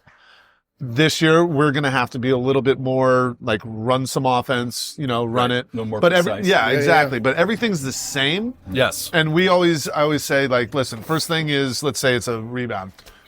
We run our fast break. We score. If we get a bucket, we score. If not, I give them like 10 seconds of, I call it free play, right? Where they're just kind of, because again, these kids have at this level, Reading, reacting. has all been raised in that. So it's like a little bit of free play within a structure, nothing there, boom, pull it out, call something. Yep. And then see what happens. Okay. And if you have a team that doesn't have anybody that can create late in the clock, maybe your best opportunity is in transition, That's a big three. That could be your best 100%. look. So Chuck it up. yeah, at least you get a shot up. Yeah. Zach, what's your take on how often are you Gotta get a calling a shot off. play versus letting your kids go? So we get to stop, go, play, Transition. freedom, Yep. attack, right? Space the floor. We Yep. call it hunting, right? We're hunting our shot, Yep. whether it's with the ball, without the ball, rim running. Dead ball situation, what are we in? Got to be organized, right? We're going to win every tip this year and at the start of the season or start of the game. So what are we in right away? It's Yes, you are. It's like being a football coach. And Yeah. did last night. I looked at my team like, what are we running? And then- 100%. I'll take Ah. that bet. Okay. Okay. But it's the freedom empowerment. I mean, we have sets in, right? We need to be organized. We need to have floor balance. But if it's a transition, we get to stop. Like even last night we were playing Marie Creo and they're pressing us. We're not going to call anything out because our press break is our offense. Right, hit middle and attack, and Yep. just play with Play freedom, out of play with that. spacing. I mean, we do it all the time in practice. Yeah. Like we don't run through our sets every day in practice. We do 2-on-1 drills and Yeah. Texas 21, 32, 43, 2-on-1 continuous. So I think there's a happy medium to it, and I think it's also communicating to the kids like when we're in this situation, this is what we're expecting, rather than not telling them like, hey, Drew, you can play with freedom in the full court and like you literally can go make a layup at any point Right. and not have to think about like, should we be in something or should we not be in something? So I think it's a happy medium, but I think it's the communication has to be there with your players. Well, I had this discussion with our team at practice yesterday, actually, that we don't run offense to run offense. Right. We run offense to score. And sometimes when you have a Yeah, lot of absolutely. sets, You're just running offense. and frankly, like I think I remember when I was playing for you and we would run something, I'm thinking, okay, I got to run where I'm supposed to go. And I'm not realizing, hey, there's actually nobody guarding me. I actually probably could just go in and score. Right. So we run offense to score. We don't run offense. And sometimes kids, I think, need to be reminded of that. Well, I think it's also to the point where as coaches, you see a set and you're like, oh, I really like that. I Right. can run that, Yeah. right? I have the player personnel to do that. And all of a sudden, right, you look at now, all of a sudden you have 20 sets in and the kids are like, don't know 3 of them. Right. And actually, first year at Redwood, Emily Easton was my assistant coach, and she was becoming a firefighter. So she had missed a couple practices, about a week and a half, 2 weeks, and we'd put a couple sets in. So then I'm texting the group like, hey, remember all these sets? She's like, why do you have so much? What are you doing? Like, what? What was not working? And I was like, oh, I saw this set. It would be great. And she's like, that's awesome. But do everybody on the team know that, or just the simple players know that? So I think it's Yes. also that like that balance between that might look really good for us right now, but it might be too much. Right. Yeah, I agree. Like last year at Archie, like I was tracking all our plays, and by the time we're at the end of the season, we had 2 pages, and we're not going to run any of those particularly well unless we focus on them for a day before the game. But it leads me to a question for all 3 of you. How do you teach players plays? What's most effective? Because what might work for one player is not going to work for another. So how do you, when you're putting in a play, you really want it, it's an important, say, late game play, you want everyone to be able to execute it. What's the technique for making sure that everyone can do it? He's just trying to get information for this year. Yeah, and Jay, if you can sum up your favorite 4 plays for us I'm kidding. that we can give to Duffy and Kevin. I think it's Zach, same for me, please. Yeah. I think it's a healthy balance of breaking it down 5-on-0, getting repetitions, making sure every single player knows every single spot, which isn't easy, right? You have to devote some time to that. But I think it's back to simplifying how many sets you have in, right? I mean, I have a play sheet even right now, right? We're the first game of the year last night, and I wrote my play sheet down, and we have 7 sets in right now, and I looked, I'm like, we're only going to run 2 of these. Right. Unless I call a timeout, draw it up, and then specifically run that, right? I even stole a play from you last night. We 2-3 zone. I ran your little special play with the screen. Kitty came off. Yeah. Scored 7 points out of it. So You're welcome. yeah, thank you. I think it's just breaking it down 5-on-0. I think even some stuff like over the summertime, we were able to have a fall team this year. So putting some stuff in the fall, getting players repetitions in like non-stressful environments, I think are also healthy. When we're in the season, it's a grind. It's 6 days a week and you're trying to win games. But I think in the summertime is a good time to teach because it's not as competitive. Everybody's in a little bit looser mood and they can kind of talk more stuff. I think that's part of it. And I think it's also part of the kids' preparation. Like they got to know the sets. They got to learn them. Like B knows every single one of our sets probably better than I know our sets. Even though she hasn't had a practice. Yeah. So, Jonas, what's your take on this? 'Cause you I don't remember you having a ton of set plays. No, I think I ended up the second round having a few more quick hitters. Stevie would help you with those, Yeah, right? Stevie helped me with those. Yeah. And we had quick hitters even with 13. Yeah, I would run some quick hitters for like Isaiah or some of the bigs or something like that, and we'd have maybe multiple quick hitters for shots, but that doesn't mean we used them all, right? You know, and we would practice them and then say, okay, this is what we're using for this night, and so like I was going through the. They say, oh, gee, I forgot about that one. I know, right? And you know, you don't use them that night, but they're there. And but another thing is that you have to then getting back to empowerment and stuff like that, because all right, if you are too set in your sets, right, and robotic and stuff like that, then teams are going to press you. They might double you. So then you have to, like, if you're being pressured and people are denying you, sometimes maybe the best play is just beat your man. If he's going to guard you 40 feet out. Just go by him. Just go by him and make a play. Right. And then somebody's got to help. Right, because then you have to read the game after that. But the play is go by your man if they're going to do that. Right. Yeah. You know, and we don't say that enough. Like, well, we talk about this a lot, but I mean, I just loved watching the Olympic team last year. Right. And when it came down to it, the bottom line, the gold medal game, they need a bucket. Kerr's got, I'm sure, 35 sets that he ran with that team. It's like, let's go, your tug. Guarantee you didn't call one on that one. Yeah, let's get the 2 best players in the world. I don't think he called anything. Besides that, just Steph and LeBron, high pick and roll, and then we know. And then you got okay. And by the way, it's funny when I was describing, we were putting in a high pick and roll for our team, right? Just like you got to have a high pick and roll. Thank you. Right? Thanks. And the kid who was in the corner, and she's standing there, and she kind of has this bad body language. I was like, hey, by the way, did you watch the Olympics next year? You were Kevin Durant. Yeah. No. Right. So you know, and you over here, you were Devin Booker. Yeah. So you know, those guys are going to get shots out of this play. That's the idea of it. It's not just to isolate the 2 players in the action, but it's a great way to facilitate something. To your point of just let's get something going downhill, and it's a simple structure, right? So this is, I don't know, random.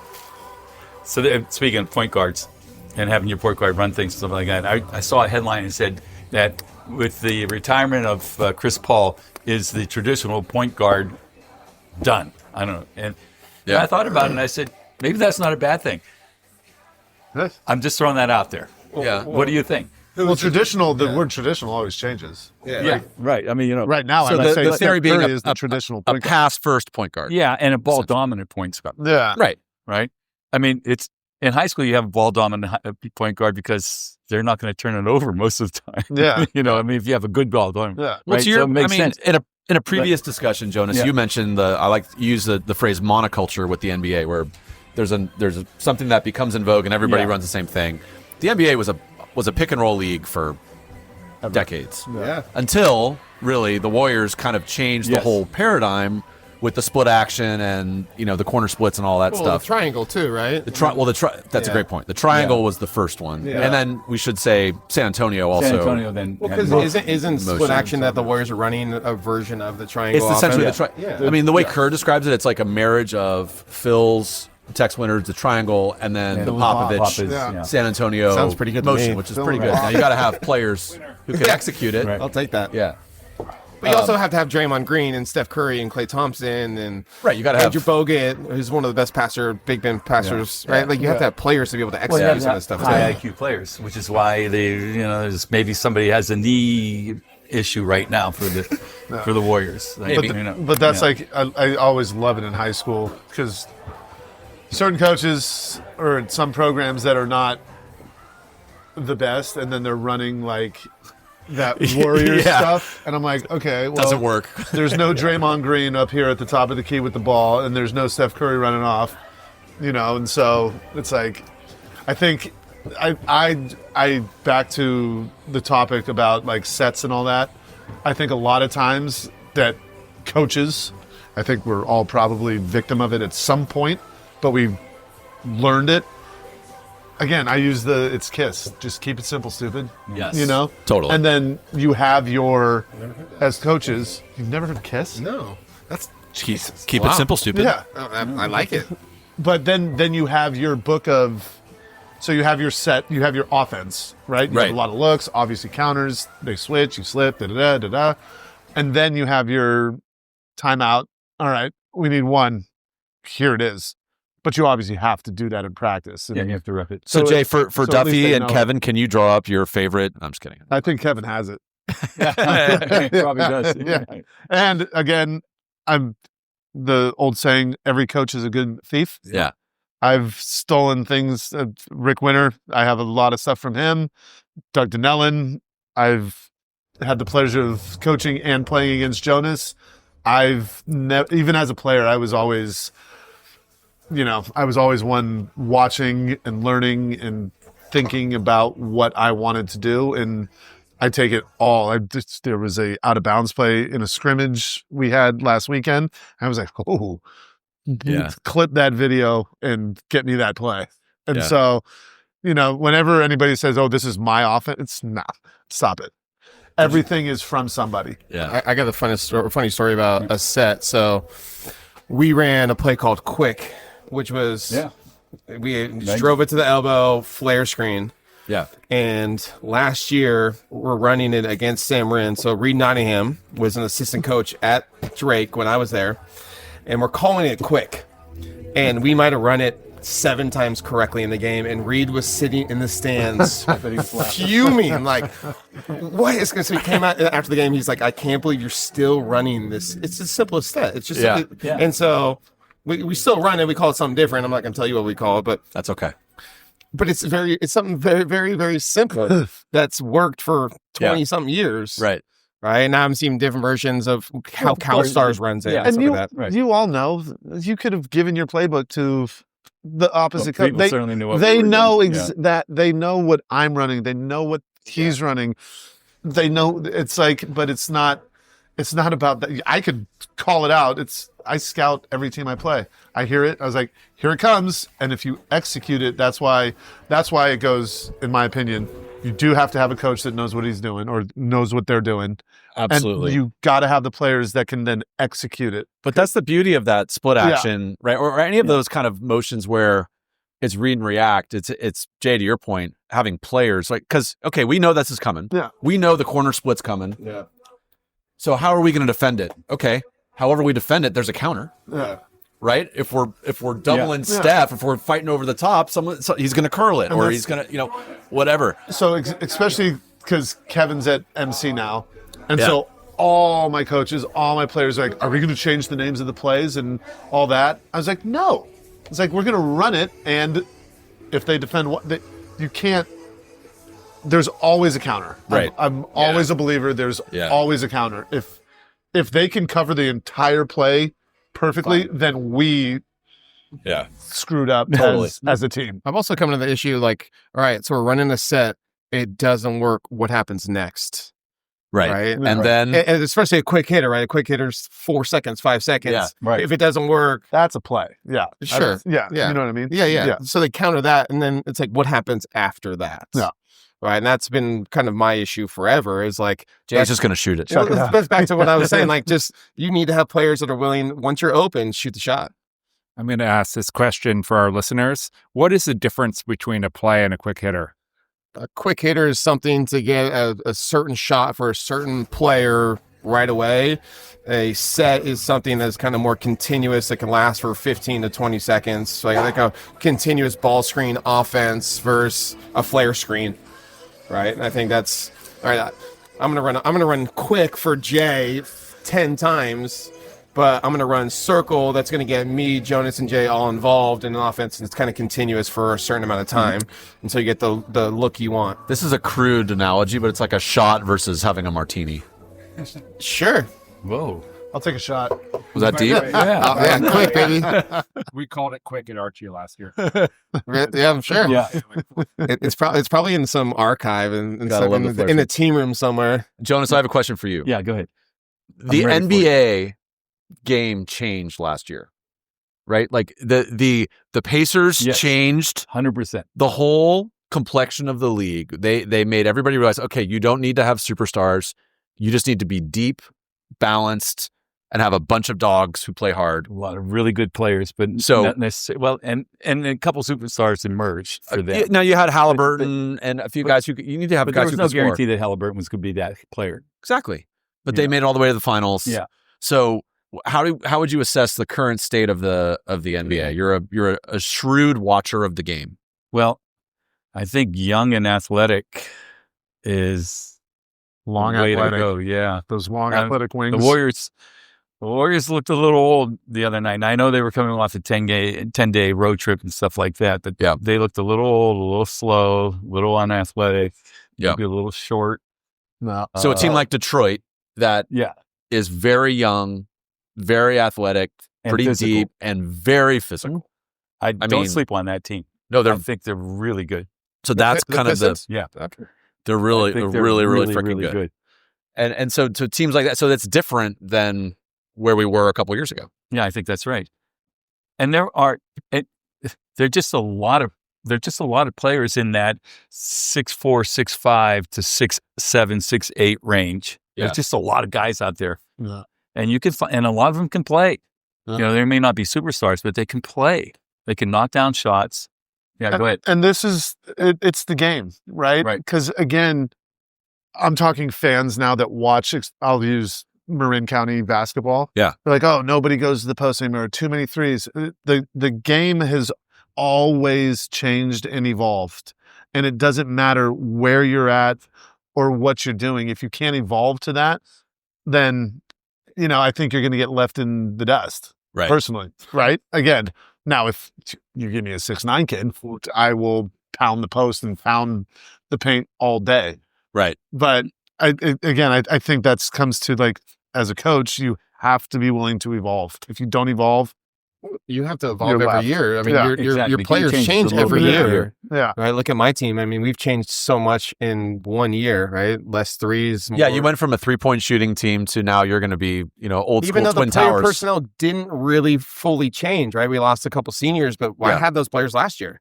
Right. But the way that we flowed better was that style, and so the style has changed. But you have to adapt. If you don't adapt, you're going to be done. stuck, right? I mean, that's just the way it goes. So Go ahead. So do you think are the actions in the NBA changing? Like is the 5 out, is it still like Well, they're doing zoom action. They're doing pistol. They're so still doing kind of the same stuff? Yeah, a lot of the same stuff. But they just get right into it so quickly. Yeah. And guys know their counters if they've been playing together for a while and they know each other. Yeah. But then bottom line, push comes to shove. You got Cade Cunningham who can make a play for himself, and you got Shea who can make a play for himself. I mean, that's still What's else? important late clock. By the way, it's like Yeah. so a team like Detroit, that's interesting, I ask these questions because it kind of the NBA always kind of flows down to college, and then that eventually finds its way to high school, right? No. But you have a team like Detroit or Houston, these really athletic teams. It's a switching league.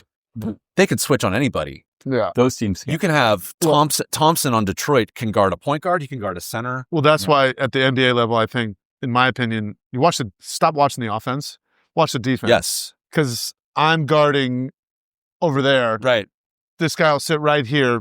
He will not move an inch and just, up. He's directing traffic. Yeah. And then that's like, so with Draymond Green, when he gets that, and then if they get the Curry on the 6'9" guy, you'll see Draymond literally come from the opposite wing, grab him. Really right, exactly. Then they so switch. my thing is you watch the defense. Yeah, that's a color call, actually. Yeah. Because like Coach said, it's like you know what they're running.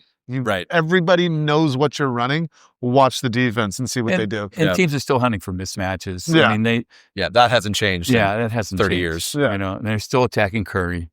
Oh, yeah. Just for a lot of reasons, to wear him out. Yeah. Get him in foul trouble maybe, or afraid of mismatch. And I mean, Portland did that all night with Danny. I know, it's just, I mean, they just switched at it and it was. Okay. Go ahead. Now, while we have you, got to ask this question. So, you have coached or been very close to some of the top Division I players right now. AJ DeBanza, you coached him at Prolific. Was Darren Peterson at? He was there last year. So he's people really think good. he's going to be the number 1 overall pick. That's if the he Kansas stays healthy. kid? Kansas kid. Oh, sure. If he stays. So he's a problem. Talk about the studs who you've coached. Tyron Stokes. Where's he now?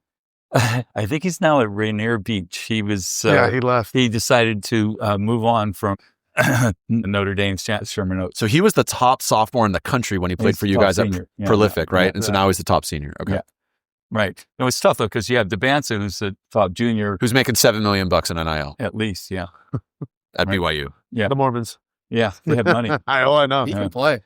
Yeah, he's actually actually last week. UConn versus that was a good game. He can really play. Kansas Yeah, good. he looks second half. really good. By the way, Caden Korst is here. Hi, KK. Nice to see you. What up? Took you long enough, Dave. I don't know. No, I mean, she's subtle. DeBanza looks really, really good. Like, he's getting really good coaching too. Right? Give me an NBA avatar for DeBanza. Who's he going to be like? Maybe a better version of Paul George. Ooh, It's not bad. We'll see again. Free injury, Paul. Okay. Yeah, I mean, he was really coming into his own. I think DeBanza was ahead of him at that stage. Paul George's development stuff. How like about that. Peterson? What do you think? Peterson is a man, like just going against, when he was in high school. All right. So what's his NBA? What's his NBA? Comp? What's his NBA avatar? Well, Mitch Richmond-ish. Ooh, I like it. Wow. Maybe so not physical, quite as explosive. physical 2-guard. Yeah, but really physical. Can get his own shot. Okay. He can get into the paint. Once he learns to get into the paint and kick out and spray it out to the corners and stuff like that, I think he could be really good. I don't think he's quite as athletic as D-Wade, but I mean he's really physical and competitive, and he's really good. I watched him, and first of all, based high school, I thought he was better than AJ in some ways. And when they went head to head, he beat him twice. He beat AJ. One day he went for 63 against him. DeBanza. Wow. So you also coached against Cooper Flagg a couple times. Twice. So and saw him play live maybe 7 or 8 how do you think times. his NBA career? I think he's going to be really good. Yeah. I think I've said this to you. Maybe I haven't. He reminds me, what he is a 6'8", 6'9", 6'10", Oliver McNally. So just plays his ass off. And he's really nasty. That's a good I one. mean, he's really, people respect him. Yeah. He doesn't back down from anybody. And he reclassified, so he really could be a freshman in college right now. Yeah. So I think he's going to be really good. He reclassified the correct way, in my opinion. Yeah. Go up. This I have kid, Bruce Branch, just reclassified. He's at Prolific. He's, I think he was the number 1 or number 2 kid in the junior class. Branch? Yeah. Yeah. He's really Prolific's now in Florida, by the way. They're no Yes. longer in our backyard. good. He's really good. Yeah. I've heard Yeah, of him. yeah. Okay. Give us, Zach, I'm going to start with you. Give us a basketball dime. Drop a dime, like a book, a movie, a a drill, something that you like, give me advice, like you're talking to a young coach. The book Energy Bus Okay. talks about bringing energy, right? It talks about what it takes to be great, and it talks about, right, every time you step into that gym, right, you got to have a certain type of energy. We actually use the phrase "jump on the bus" at Redwood, and so the book's actually in our team room. I have highlighted certain things. There's bookmarks to it, so kids take a look at it when they want to. Cool. I'll open it up and I'll read a passage from it. Obviously not the Bible, but pretty darn close. That's a huge one for us. All right, good one. Or even 7 commitments to a great team.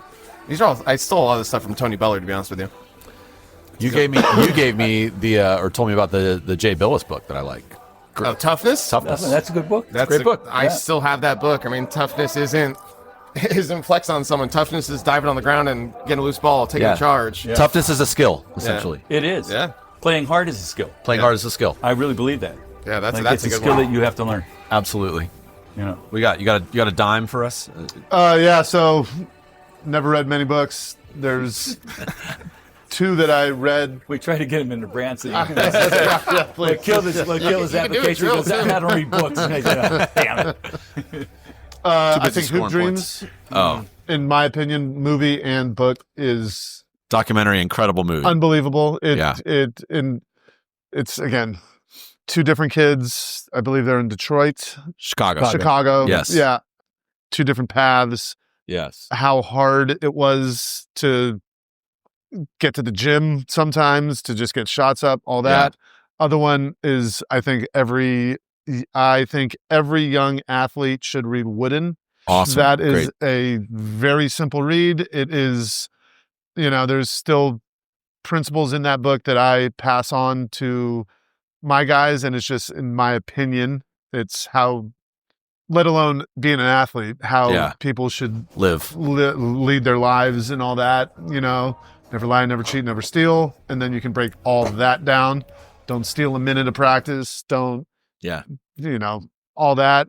I think those 2 books are, in my opinion, especially if you're a basketball player, got to read it.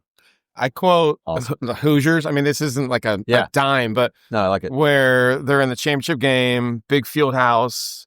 Can't remember the 2 characters. One character gets on top of the shoulders, 10 feet. Yeah. Right. We reference that a lot. Like, the hoop's still 10 feet. Free no matter throw where you line's go, 15 feet. 94 feet, right? Yeah. They tie their shoes the same way you tied your shoes. And we talk about that in like really adverse situations sometimes. Like it's still, it's the same game, right? Nothing's changed about it. The opponent maybe changed, but the whatever you want to call it, that doesn't change. The 10 feet doesn't change. The 3-point line doesn't change. So it's stay normal, stay consistent.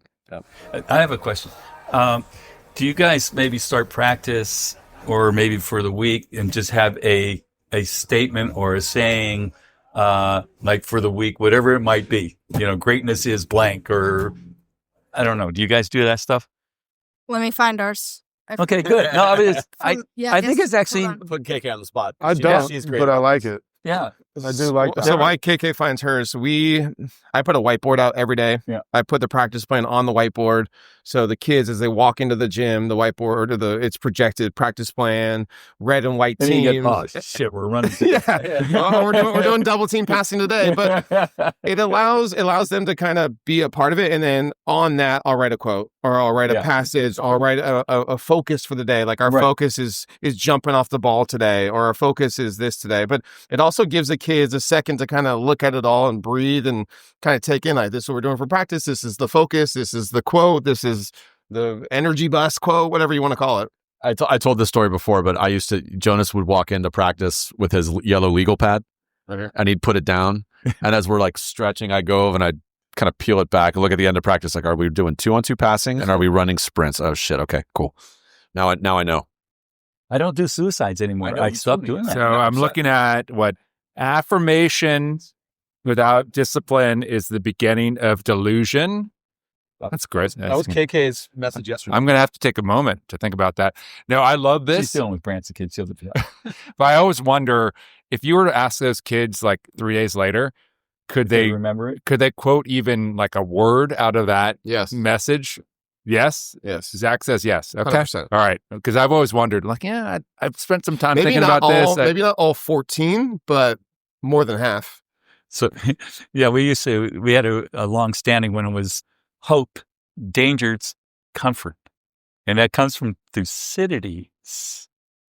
And so my guys, yeah, he could, Great jumper, he tried to write some plays. Couldn't go to his left, but He did try to write some tragedy plays, but ended up teaching writing a history. But no, the guys really kind of liked that one, like, because hope only, like, you have to be really sure of yourself, and you have, can't just hope for things to happen. Okay. And so we used to have fun with that one. that's a good one. Yeah. Jonathan Pelfrey used to laugh at that one all the time. I kind of used to. Again, I'm not a teacher, but I always tell my kids is like, I understand you just went to 7 hours of school. You're in, especially nowadays, the things my kids know. Whenever I write things on the whiteboard, sometimes I'll go, Coach, you misspelled that. It's like, I didn't go to college for school, guys. All that. But I tell them, I was like, I understand you were just in school for 7-8 hours. This is my class. You have chosen to come out. You were, it's a privilege, not a right, to be on any basketball team in high school, right? It's not the AAU where, basically pay to play. And it's like, this is my class. So now you pay attention and we're learning whatever it is. It might be a stupid little basketball set, but you got to learn it because we're going to be playing in front of people and we want to put on a show or put our best foot forward when we're in front of people. So, Cool. Question for you two, I guess. Jay and I have worked out our practice plan at Redwood that he goes after school, I go later. Yeah. And it's kind of just been our routine. I have found out that my kids perform better later rather than like coming from AP history into Jay's class. Right? So they have a second to take a breather, right? To go home, eat a meal, right? Digest school, and then come into my class. Because when you're in our classes, we want you to focus. So I'm intrigued to see it worked for Jay and I's routines that he goes right after school, I go later, right? It works for my job too, because I'm coming from Novato. So it works for multiple reasons. But Jonas, maybe for you, did you ever have a certain practice time that worked better? Did you find the kids focus better right after school at 5 o'clock, 7 o'clock? Sometimes when it gets too late, it's too late. All right. I'm intrigued by it because this year my kids are like, oh, let's maybe go more in the middle of the day versus later. But I still like the routine of going later. I always like going later too. I always like having the second slot. Yeah. And most of the time that worked out, with the girls coaches. I think it's really hard for kids to go from transition. Then 15 minutes later, they're going to be in the gym. So to counter that, well, two things happen. One, sometimes we were able to get College of Marin to practice, and so that changed things. But also to counter it was that we ended up having maybe a half hour. Isn't that right, Zach? Like a little time period between the end of school and then we started the first practice. Maybe the first practice didn't start until 4. I think we always did a half hour after school. At least so there was at least some. Yeah, so the kids can, they want to talk to each other. They just some downtime. Maybe they can get some shots up before change. And so I think, but I always like going late. Well, we got a bonus guest, KK. KK, talk about this because you've been really good about ensuring that our kids are not like Branson's a little bit different. Right, because our kids commute, right? So discuss that. I want to get the kids home as early as possible. And school's out at 2:55 every day. We can't start practice till 3:30. 2:55? Wow. So they've got 35 minutes to decompress. Blocks are 80 minutes. A lot of them have free periods at the end of the day. Yeah. 3:30 to 5:30 is perfect. And the kids get on the 6 o'clock bus if they have to. I mean, we have kids that live an hour away. Yeah. So the city. Yeah. Right. I don't. If we go till 9, they're not home till 10. If we play the next day, it's long That's days. Really hard. Yeah. Yeah. We actually had we had those guys go into like study hall to try to get work done if we had the 5:30 slot. So and that was and some kids really took really good advantage of it and got their work done, and they knew they had to get their work done because after practice, if it's late, you're getting something to eat and you just don't feel like doing any work. So the way we kind of broke it down was that if you have stuff that needs to be written out, math homework, or some written questions in history or something like that, or a paragraph or a paper or something, do that between the end of school and the start of practice, because when you get home, you're not going to feel like it. Right. And then fake the reading. Amen. Yeah, exactly. All right. We could talk to you guys forever, as always, but let's go to crunch time. It's your chance, Zach. Crunch time. Crunch time questions. What are the questions? I will give them to you. Well, Don't act like you don't know what crunch time That's is. a coach right there. Yeah, exactly. Just wait, Zach. Okay. Be quick, but don't hurry. Jay, you're going first. Favorite gym? So I've listened to the podcast a lot. Favorite gym? I got to roll with Redwood. I'm a homer for TAM, but there's no shout outs ever to the Marin City Rec. I put in a lot of time. That's a first. In that Marin City Rec. I love it. I played in the Midnight League. I did all that. Again, most people would not say it's the best. Right. But when that thing is packed, and it might only be 100 people, they talk about right on top of you. They are right on top of you. That's awesome. That's a great answer. I got one more for court. Okay. That's Stinson Beach Court. Oh, gosh. Oh, yeah, for sure. 4-on-4. Good call. Yeah. You got to designate on if that. you're going out of bounds to shoot that corner three. I spent hours Jay, at do you that gym. I Or don't know at if that you, Are court. guys still going out there? Because I know you're great, and Isaiah used to go out there too. We used the to TAM go. guys were out there all the time. So hey, wait a minute. So this is not a plan. I don't know if you guys follow the Run TMC podcast on Instagram. I did see it. You did. Okay. I did. Oh, that was So that was That not- was the hoop of the day yesterday. Yeah. Shout out to Alon Rotem. Oh. Our friend Alon. That court. He sent a picture of that court, Yeah. and I've played on that court. It's great.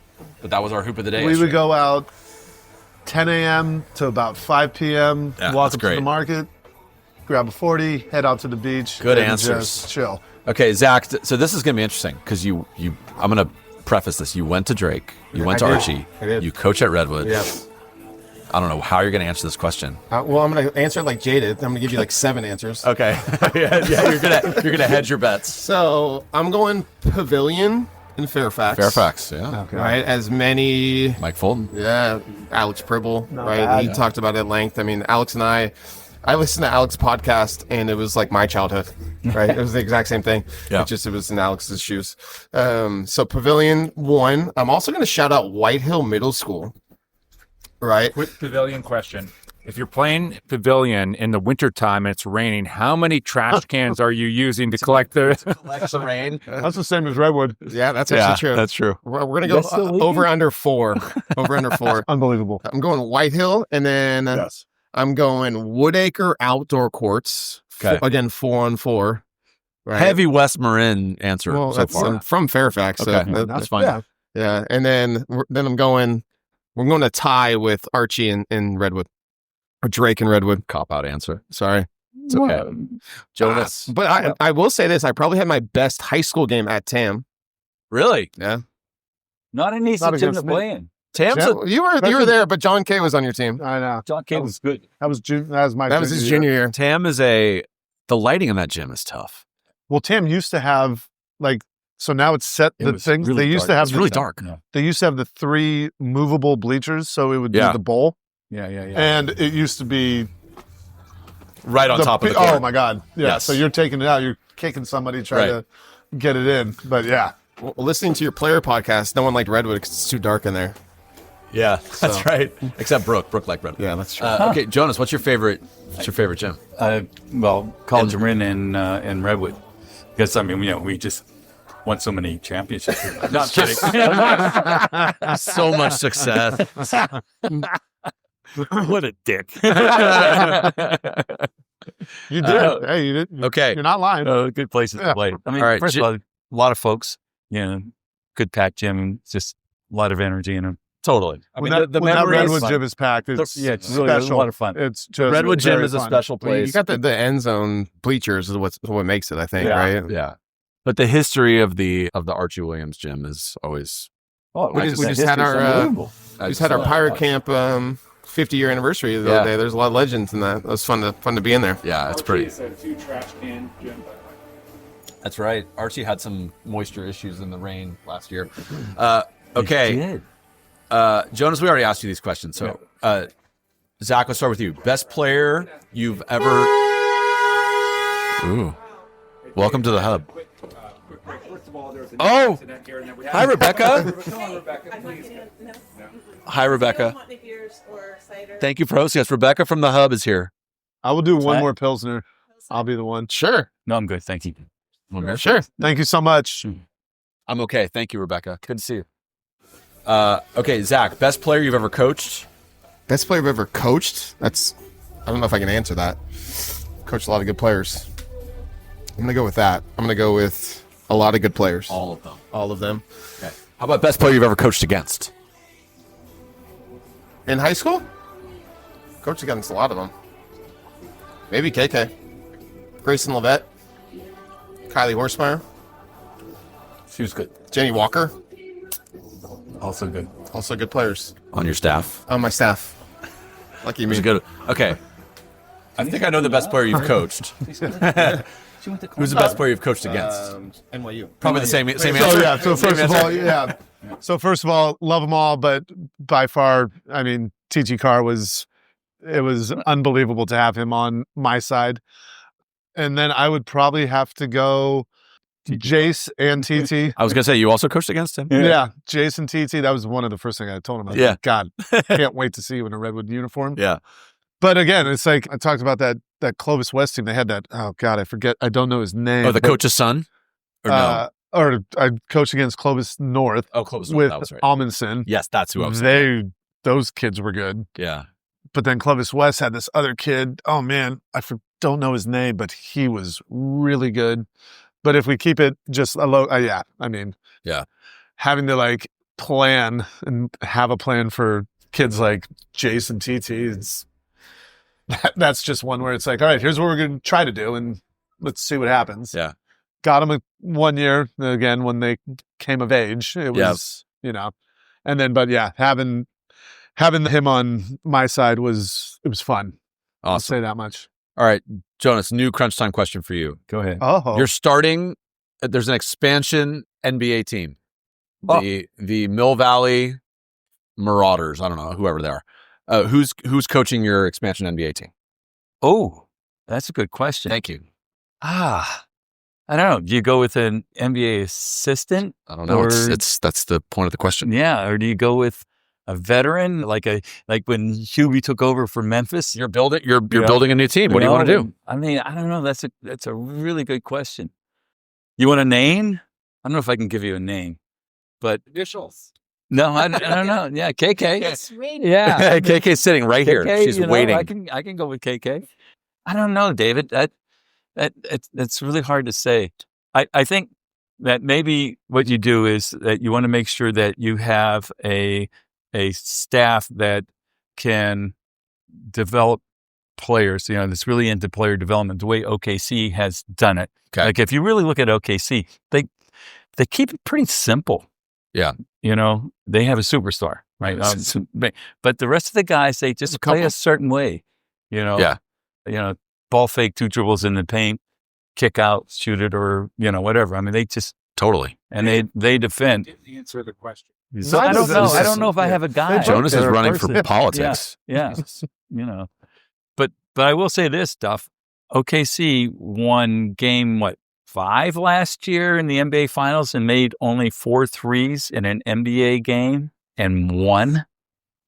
That Nice is that Think chat. about that. How's that happen today?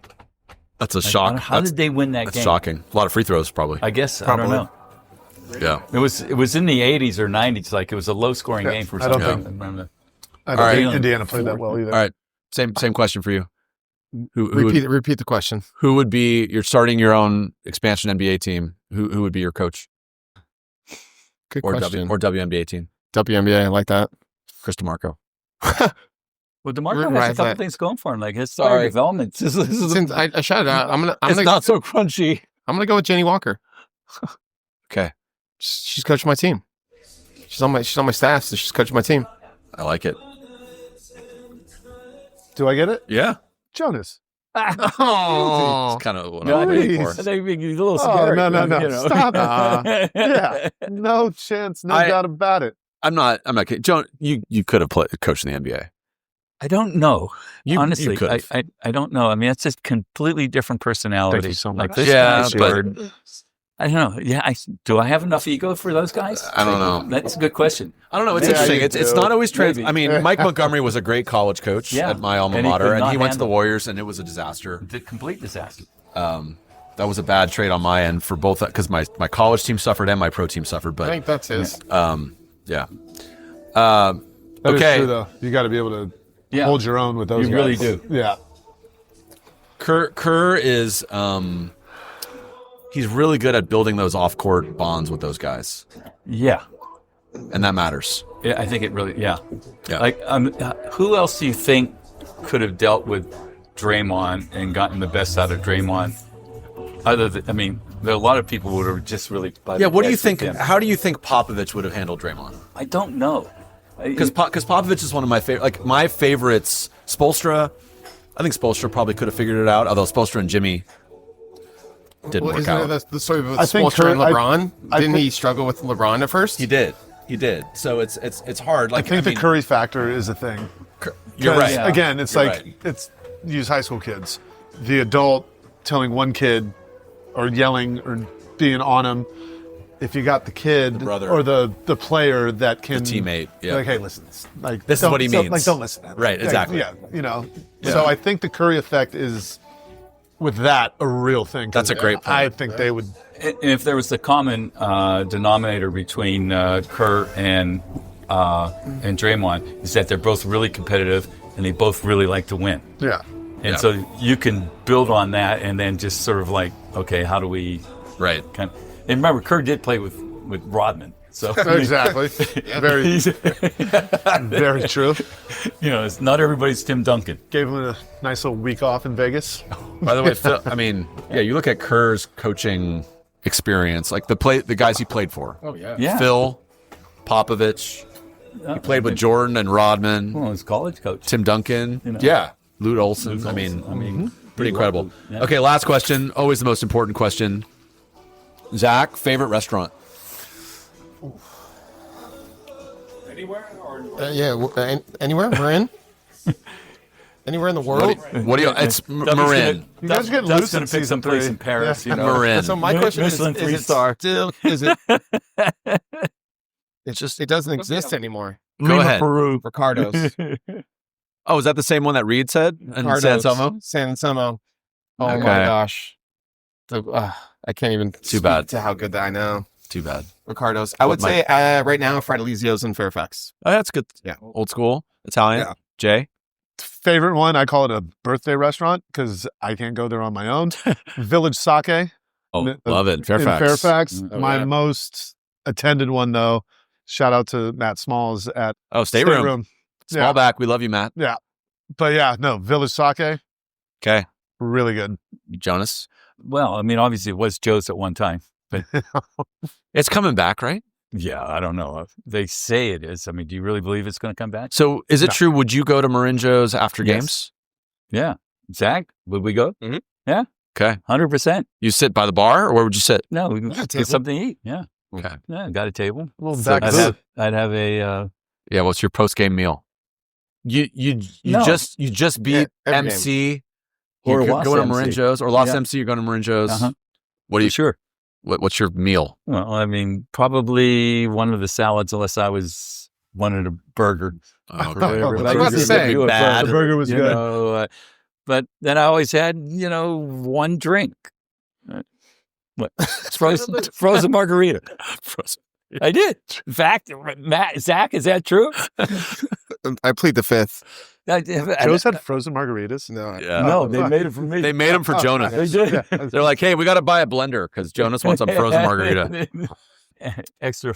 KK, favorite restaurant? I don't know. What you got? Kachina, San Anselmo. Ooh, that's a good answer. Ooh, That's a good one. Good answer. Okay. Convenient for Branson. All right, you guys, this was awesome. Thank you so much for all of your thoughtful responses. Thank you for your support for the podcast over the years. I know you guys are listeners. You now have shirts. Congratulations. It's a big one. Made it. And good luck this year to you too, Jonas. You're just a watcher of the game. Are you coaching anywhere? No, but You're available. I'm gonna see. Yeah, I am available. New York right? Liberty assistant. No, hardly. Yeah, we've alluded to it. Let's shout out Chris DeMarco, Marin guy, Dominican grad, great player, been a Warriors assistant for many years, was just named head coach of the New York Liberty. Congratulations to Chris. It's really big to do. It's a a huge massive, deal. Massive He's coaching job.